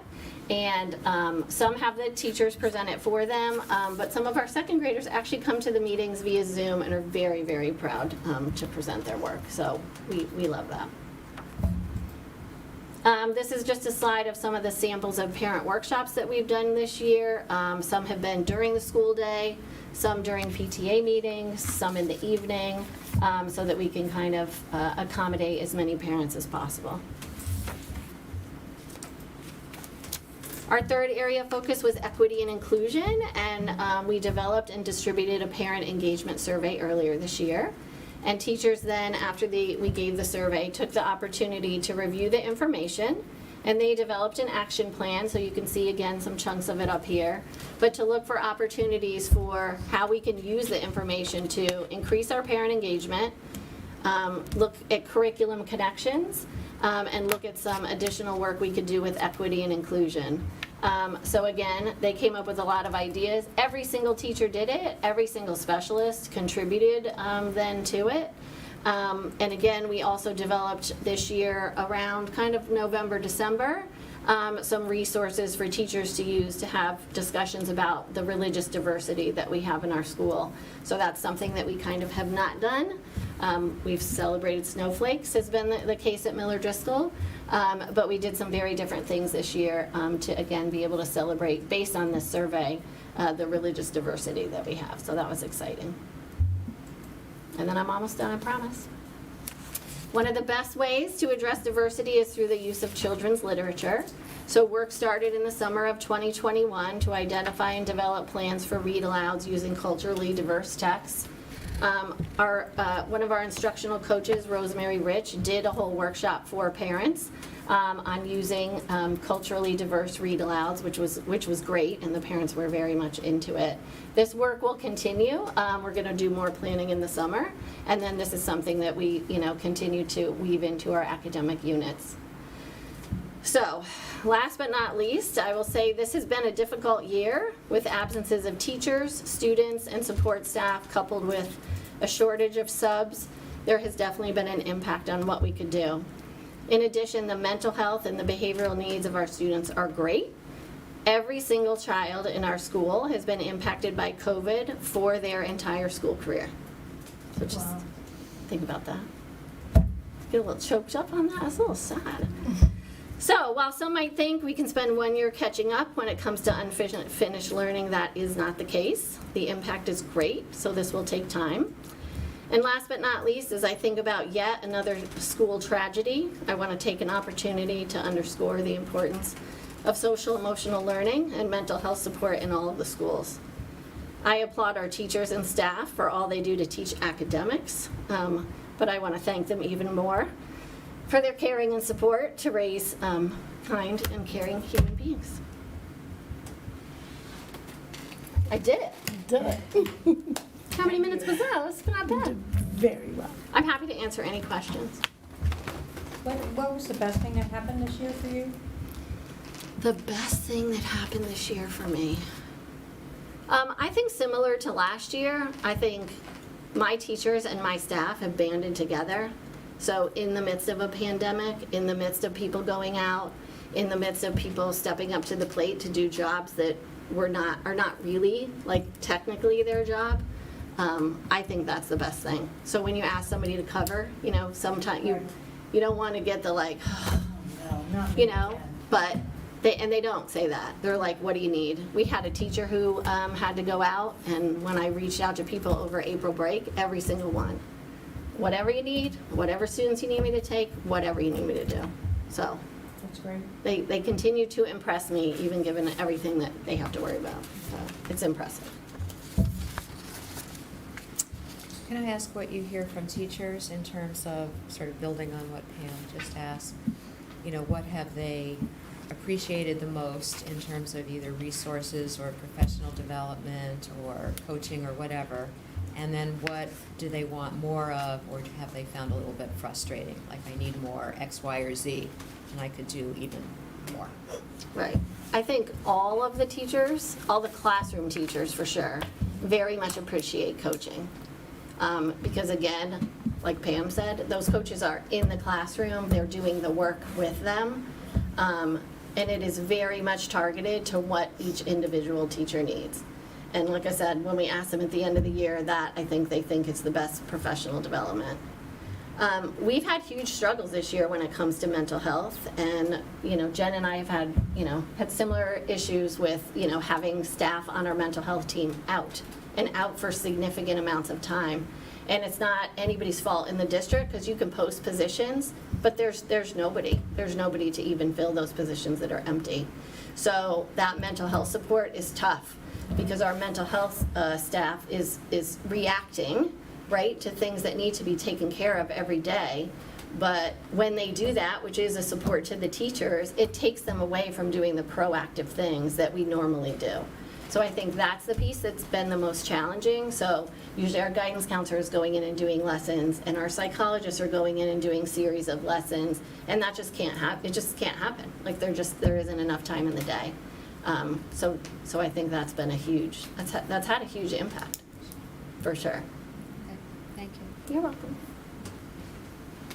It's been a tremendous overview, so thank you very much. You're welcome. All right, so on to Cider Mill. I think you'll see a lot of through lines, although Kathy and I were looking at our pictures and I realized that mine are all topsy-turvy and Kathy's are all nice and neat, but other than that, I think you'll see some similarities. So us as well, we had three large buckets. For us, the greatest one that we emphasized was this accelerated learning framework. I'm going to stop here and just say that this is probably what I'm most proud of my staff. The amount of time and effort that they put into really organizing around this concept and their work around responsive lesson planning was impressive. I mean, they took it seriously from day one. It was hard because there was a lot of conversation in the beginning of the year of making sure that we were prioritizing their mental health and their well-being and making sure that we formed those connections. And while they focused on all of that, which of course is the utmost priority, they also seriously invested in this whole framework. And so very proud of the staff and the work that they accomplished in that area. I'll come back at the end to some conversations around absenteeism and things like that, because I think it's an important through line that I want to chat about. But first, I think I'll go through the plan and just kind of highlight some of the work. The other two buckets are diversity, equity, inclusion, and then family and school partnerships. So when you think about, for us, the accelerated learning framework, we were very focused, again, in the work that our IETs were doing. We spent a lot of time really fine-tuning what kind of data we looked at.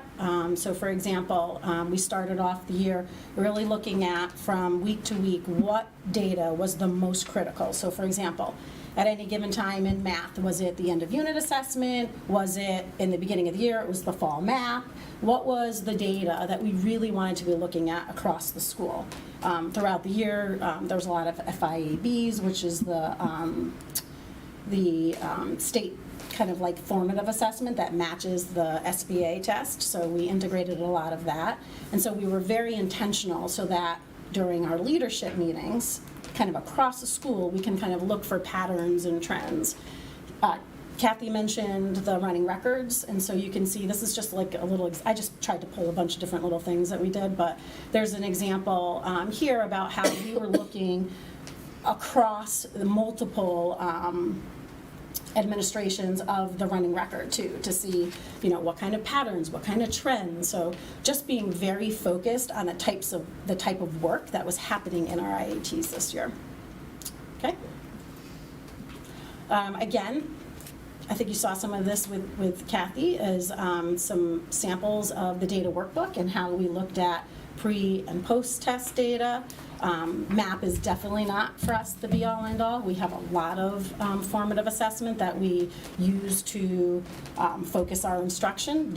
All of this, I would say that what's really nice this year, both of our schools, this is the first year we've had this type of systematic collection in a data workbook. In the past, we used to have RTI Studio. We've had a couple different tools where we've kind of placed or housed the data, but I would say this year it allowed the teachers to really own. We've been working a lot on building teacher efficacy, and having the teachers have this data available all throughout the year allowed them to be very responsive in regard to what the students were needing. And then I just gave an example. We love the Atlas protocol, and it just allows you to really step back, kind of analyze the data, make predictions, and kind of plan forward. So another part of the accelerated learning framework is around the intervention. Here I wanted to really focus on the math support, since we had identified math as our greatest area of need, and so although we obviously had lots of intervention in reading, we really needed to focus a lot on how we were providing additional support to our students in the area of math. So in the classroom, there were multiple layers. We had the WIN block that we've always had, but we also included an additional time called the accelerated learning block. And that allowed teachers to have their entire class and really focus in on whether it was the exemplars, or which is a problem-solving program that we implemented this year, or they needed to pull an additional small group. It really allowed them to respond specifically to whatever formative data they were collecting along the way. They also used the IET and responsive lesson planning.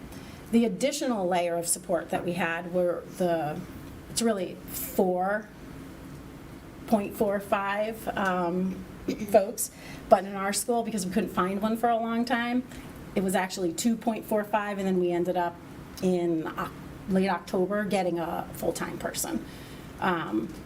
The value added, and you'll see there was some feedback that I collected from staff, but the value added of that support was significant. We also, if you remember, we added a math interventionist the year before. One of the things that we very strategically chose to do was we created a win cycle.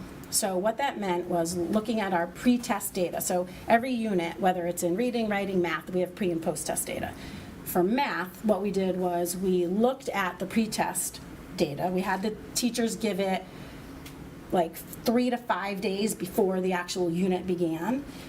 Or actually, I should say, what am I saying? A whole cycle before the unit began. So we gave it in time that they could, the math interventionist could use this data, and they would actually put the kids into a cycle, a whole cycle before the actual unit of instruction. Does that make sense? So that we were able to fill the gaps from COVID, from whatever, before they even got to the unit of instruction in the classroom.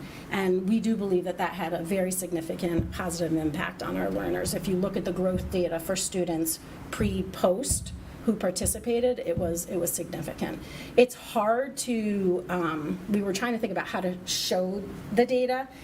The students varied unit by unit. So there's no way to really attach it to the MAP data, because you have, say 3 to 4 different units of study within any time span between, say, fall and winter. And kids sometimes they were in for a cycle and sometimes they weren't. So it's really hard to kind of match up the data that way. All right. So there was, up in the right-hand corner, there was just some feedback. The additional support was a huge success. The WIN block support cycles were a huge success. We plan on continuing with that. So we'll have one full-time person serve as the interventionist, providing additional services to students who are like 40% and below. But then we're going to keep the second person maintaining these WIN support cycles, because it had a very significant positive impact. What we are concerned about next year is that without the 0.45 folks, there will be a few of the WIN cycle blocks and intervention groups that we're not going to be able to meet with. There's just too many students. So there's just some data up there for you to look at. So that's one of our greatest concerns going into next year. The next thing is just like Kathy demonstrated, we had student-centered coaching. We had all of our teachers decide whether they wanted to focus in on reading, writing, or math, and it kind of divided up a third, and a third. And basically, we run all of our cycles within a unit of study. So the pre and post-test data becomes our kind of evidence of success of the coaching cycles. And on this page, you can see the results of a writing unit of assessment, significant growth. You can see that in this particular scenario, the coach and the teacher were working on strategy choice for small group instruction. Okay. Additionally, the same were in the areas of math and reading. Basically, we had 85% grow of our students who are approaching benchmark make significant gains. And actually, if you look at the math, it's a little hard to see right here, but basically we had 13% of those students who were approaching benchmark grow 3 or more levels, which was a significant amount.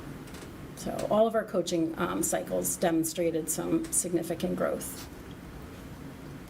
I think one of the things that we're going to talk about with Chuck and the coaches is how to better organize this information. Even you can see across the 3 coaches, they had a very different way, same kind of results, but a very different way of kind of demonstrating the success. So that's one of the areas for next year. All right. I just had one question. Sure. I'm not sure I heard you. Teachers chose the coaching cycle, or the coaches So- chose the I Yeah, missed so we decided to divide and conquer and to spread out the coaching. So a lot of times teachers will have, in any given year, cycles in both, or all 3, reading, writing, and math. Because we wanted teachers to really focus in on just best practices across the board, they decided to either focus on math, reading, or writing, depending on what they were, where their needs were, based on the fall map. Okay. Make sense? Any other? Good? So they have 3 coaching We have cycles. we have 3 coaches. So one coach is in the area of math, Yeah. one focused on reading, and one focused on writing. And then the teachers chose one of the 3 to have in-depth cycles in. For the year? Yep, Okay, got it. Yeah. Thank you. yeah. There's not enough time, just, there's too many teachers to have everybody to have all of them.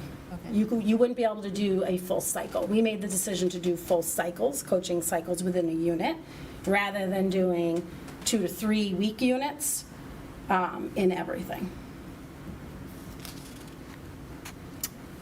Is your cycle like Kathy? Is it roughly 6 weeks? Give or What's that? take? Ours Your were, cycle? depending, it was based on a unit of study, so sometimes it could be 8 weeks. The math ones were a little bit longer. All right, so moving into the next area of focus was diversity, equity, inclusion. This is just some work that we did with staff. We had a lot of professional learning in the area of the window and mirror books that Kathy talked about. We created a DEI calendar that we're going to be using for next school year. We did a lot of problem solving and real life and real world scenarios that we helped teachers to come up with strategies for dealing with difficult conversations in the classroom. That was something that came up last year as something that we wanted to spend some time on. And we did a lot of work with both students and staff with like identity maps. I think we talked about that probably at an earlier board meeting. With students and families, we did have a school-wide community meeting on DEI and had a lot of family engagement in that process. We sent out a survey, got a lot of questions that we were able to address and really talk about what I thought was most important is we were able to really demonstrate what this work looked like in the curriculum at this grade level. I think there were a lot of families who had a lot of questions, and I think really being able to show what it looked like really helped answer a lot of the questions that were out there. And we also had the parent engagement survey. We've done a lot of work to combine the parent engagement survey that we've been using with additional questions. You're all probably have had children. You're usually the teacher in the beginning of the year sends home a survey, almost like a get to know you survey. We think we had some over surveying going on, and so maybe we didn't get full responses back for the district survey that we did, so we're now going to make sure that everybody sends out the same survey. So we're going to be a little bit more cohesive next year, and hopefully we're going to come up with some kind of award system for who can get their surveys done, because we really want to make sure that we're understanding who our families are and the children in front of us. All right, and lastly, moving into family school partnerships, we as well had an action plan with our PTA. We did a lot with having our volunteers back in. We've had spring field trips. We have monthly family updates. We did a lot with families on the ruler, the mood meter, the family charters. We had Thankfully, concerts and art shows. We also have program updates that come out periodically. And I just took some snapshots of the art Instagram page, so hopefully lots of opportunities to celebrate our student work. And then lastly, just on the back here, which is some more examples of teacher newsletters, email updates that teachers send home, different classroom celebrations. We still have Twitter going on, and different special events that we have inviting families in. So in closing, again, I want to go back to, we did a lot this year. And again, I just want to reiterate, you know, I'm actually at times blown away by the capacity of our teachers. You know, I have some concerns with the fall to winter and then, you know, what happened with the winter to spring growth. You know, the intricacies of what is going on in our classrooms and in our buildings right now probably is, it's complicated. You know, we have to pull interventionists and our coaches all the time from what they're doing this spring. Because we need to cover our classrooms, right? So we do not have the subs to cover our classrooms. There are days where it's a miracle that we get covered. But to do that, we're pulling our interventionists. You know, we had this like rundown list of who we're pulling.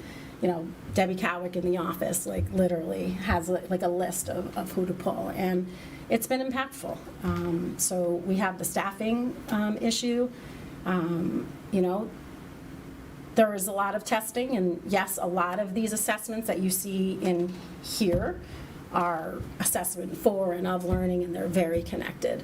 There is in this spring, and that doesn't obviously impact the scores, but there is a lot of testing in the spring. And so I, you know, look forward to the conversations of what that could look like. Jen, do you ever feel like there's too much data? Like it's hard to like. You know, it's hard to say there's like too much data because every piece of data you have gives you another piece of too much information. data to actually like create an action plan because you're so like.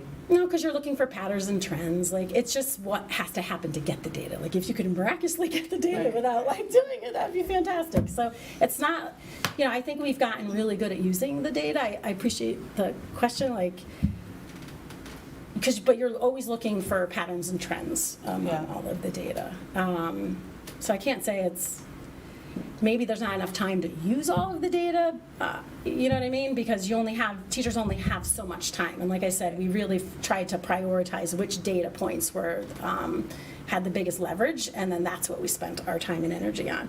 But you know that they were looking at all the other data, right? To make other informed decisions, you know, throughout the day. You know, one of the other things that happened from winter to spring, you know, I feel like we were very, very focused, always on the mental health and well-being, but on the academic, right? We weren't doing field trips. We weren't doing concerts. We weren't doing all of that. When you hit the spring, it's been such a pleasure having concerts and art shows and field trips.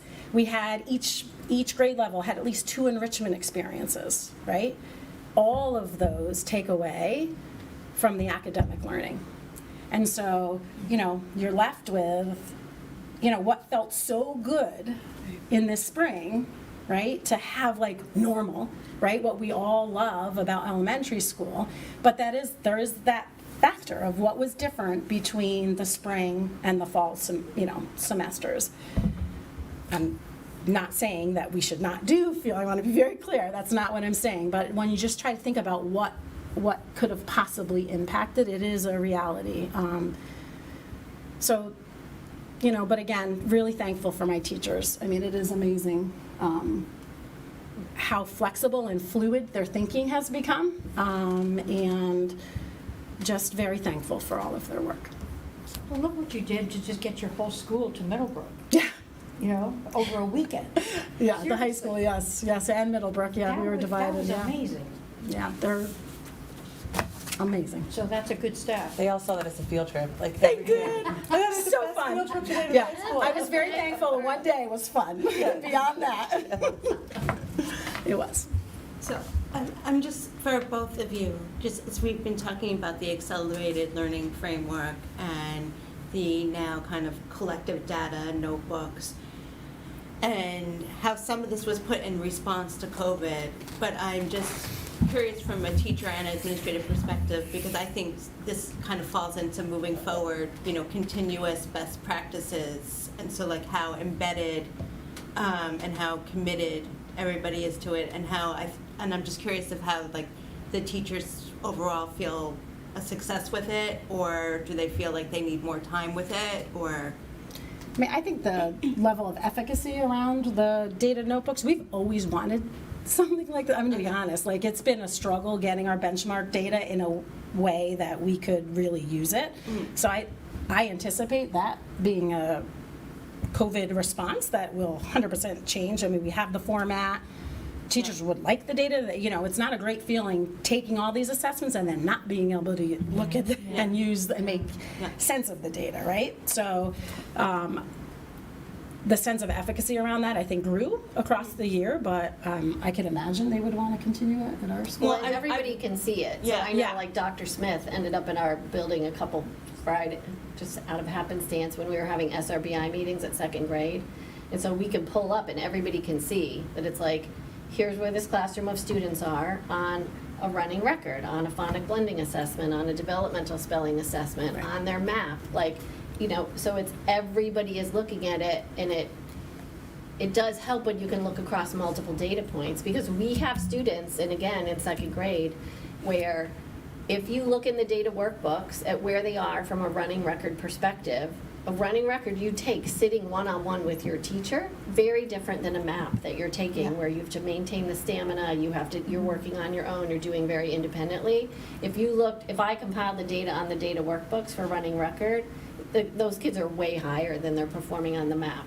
And that shows that impact of COVID and independence and stamina and all those things when your school is looked very different, because there was a lot of times. I guess my point was that I hope that those things are not kind of like we talk about going back to normal to some extent, that is part of like the new. I think the high need made it happen, which now we have it, so it's great. And then like the practice you were talking about to some extent about kind of assessing, kind of doing a cycle ahead assessment so that time. And like that's one of the things we're keeping going forward. So those types of. Yeah. You guys have done an amazing job. Really heavy Thank you. lift. They have. It's the teachers, let me tell you. Yep. Well, they needed good leadership too, but that helps a bit. Thanks. Thank you. So Jen, would the answers to the same question I asked Sure. Kathy be any different in terms of from a teacher's perspective? What are they most appreciative of in terms of helping them through the classroom instruction and all the other goals this year? Yeah. And then what's their biggest frustration or just something that helped them back a little bit? Yeah, I think for us, the additional support in math was definitely seen as a huge positive. I mean, everybody has asked me if we're going to have these folks back, right? So I would say that was a huge support. For what held them back, I mean, Or obstacles. or obstacles would 100% be the inconsistency of learning. This spring was tough. Okay, got it. Yeah. It's weird when you look back, it's like the fall, you felt like everybody had like a good groove going on, and then I don't even know what date it was, even like, January, spike. just we it's never. like, and then it felt like there was just no regrouping, and then all of a sudden, we had lots of happenings, and then all of a sudden we're in assessment mode, you know what I mean? Like that's kind of, like that's what this second half of the school year feels like. Thanks. Sure. Any other questions or comments? It's a tremendous amount of data to absorb, Chuck, so thank you, and we'll probably go through it some more, but thank you. Yes. And then a wonderful, comprehensive overview, and thank you for being very forthright and, so thank you. Tremendous amount of work, so. It's very informative for us. Yeah, good picture for us. I'll send the video of the ducks. How was the carnival, It's Kathy? amazing that duck keeps coming, because she's been coming for a long time. She doesn't know anything about COVID. She doesn't even wear a mask, No, nothing. but she Just just keeps keeps so coming. loyal to the outdoor learning center. She sure is. So many years. Yeah. If you don't have ducks, you can send puppies or something. Just when you thought we couldn't get any cuter. Edie would do a song and dance for you. Just get I know. Or kindergartners, you know. I know, I have the video. If you want to stay after, I'll show it to you. So we hit our, I think you told me, we're close to our projected kindergarten enrollment. Oh, my goodness sakes. That's a whole nother meeting, too. Okay, never mind. All right. Too many? We'll have an update. A lot. We have a lot of children. Does that mean we're gonna have to hire? Not yet, it does not. Okay. But we're all right. watching. We're watching, okay. We'll hear an update. Just like a parade. These guys, they've never met an elementary teacher they didn't want to hire and keep away. They just love them so much. They want to have them all. Sounds like another meeting. Okay, all right. I can neither confirm nor deny. Did I tell you about the ducks? All right, well, thank you very much. We have one more item on the agenda, which is the second read of the diversity, equity, and inclusion policy. We read it and discussed it a little bit last time after Ruth introduced it. We had an opportunity to send email questions, et cetera. So are there any other comments, any items, and suggestions tonight? I have some comments, but I think in the interest of time, I'm gonna send them via email. Okay, Okay? great. Are we voting? We're not voting on this tonight, correct? Okay, Next week. great, yeah. On the 9th, so next week. Not next week, Yeah. but the next meeting. Perfect, yeah. Yeah. All right, yeah, please be sure to just be ready if you can, okay? And again, there's no have to, but that's kind of our goal. All right, so there are Well no, done. there are no action items. You see our future business items. Are there comments from the public? There is no public in the room, but Lucille, anybody online? All right, well then, great, meeting's adjourned. Thank you.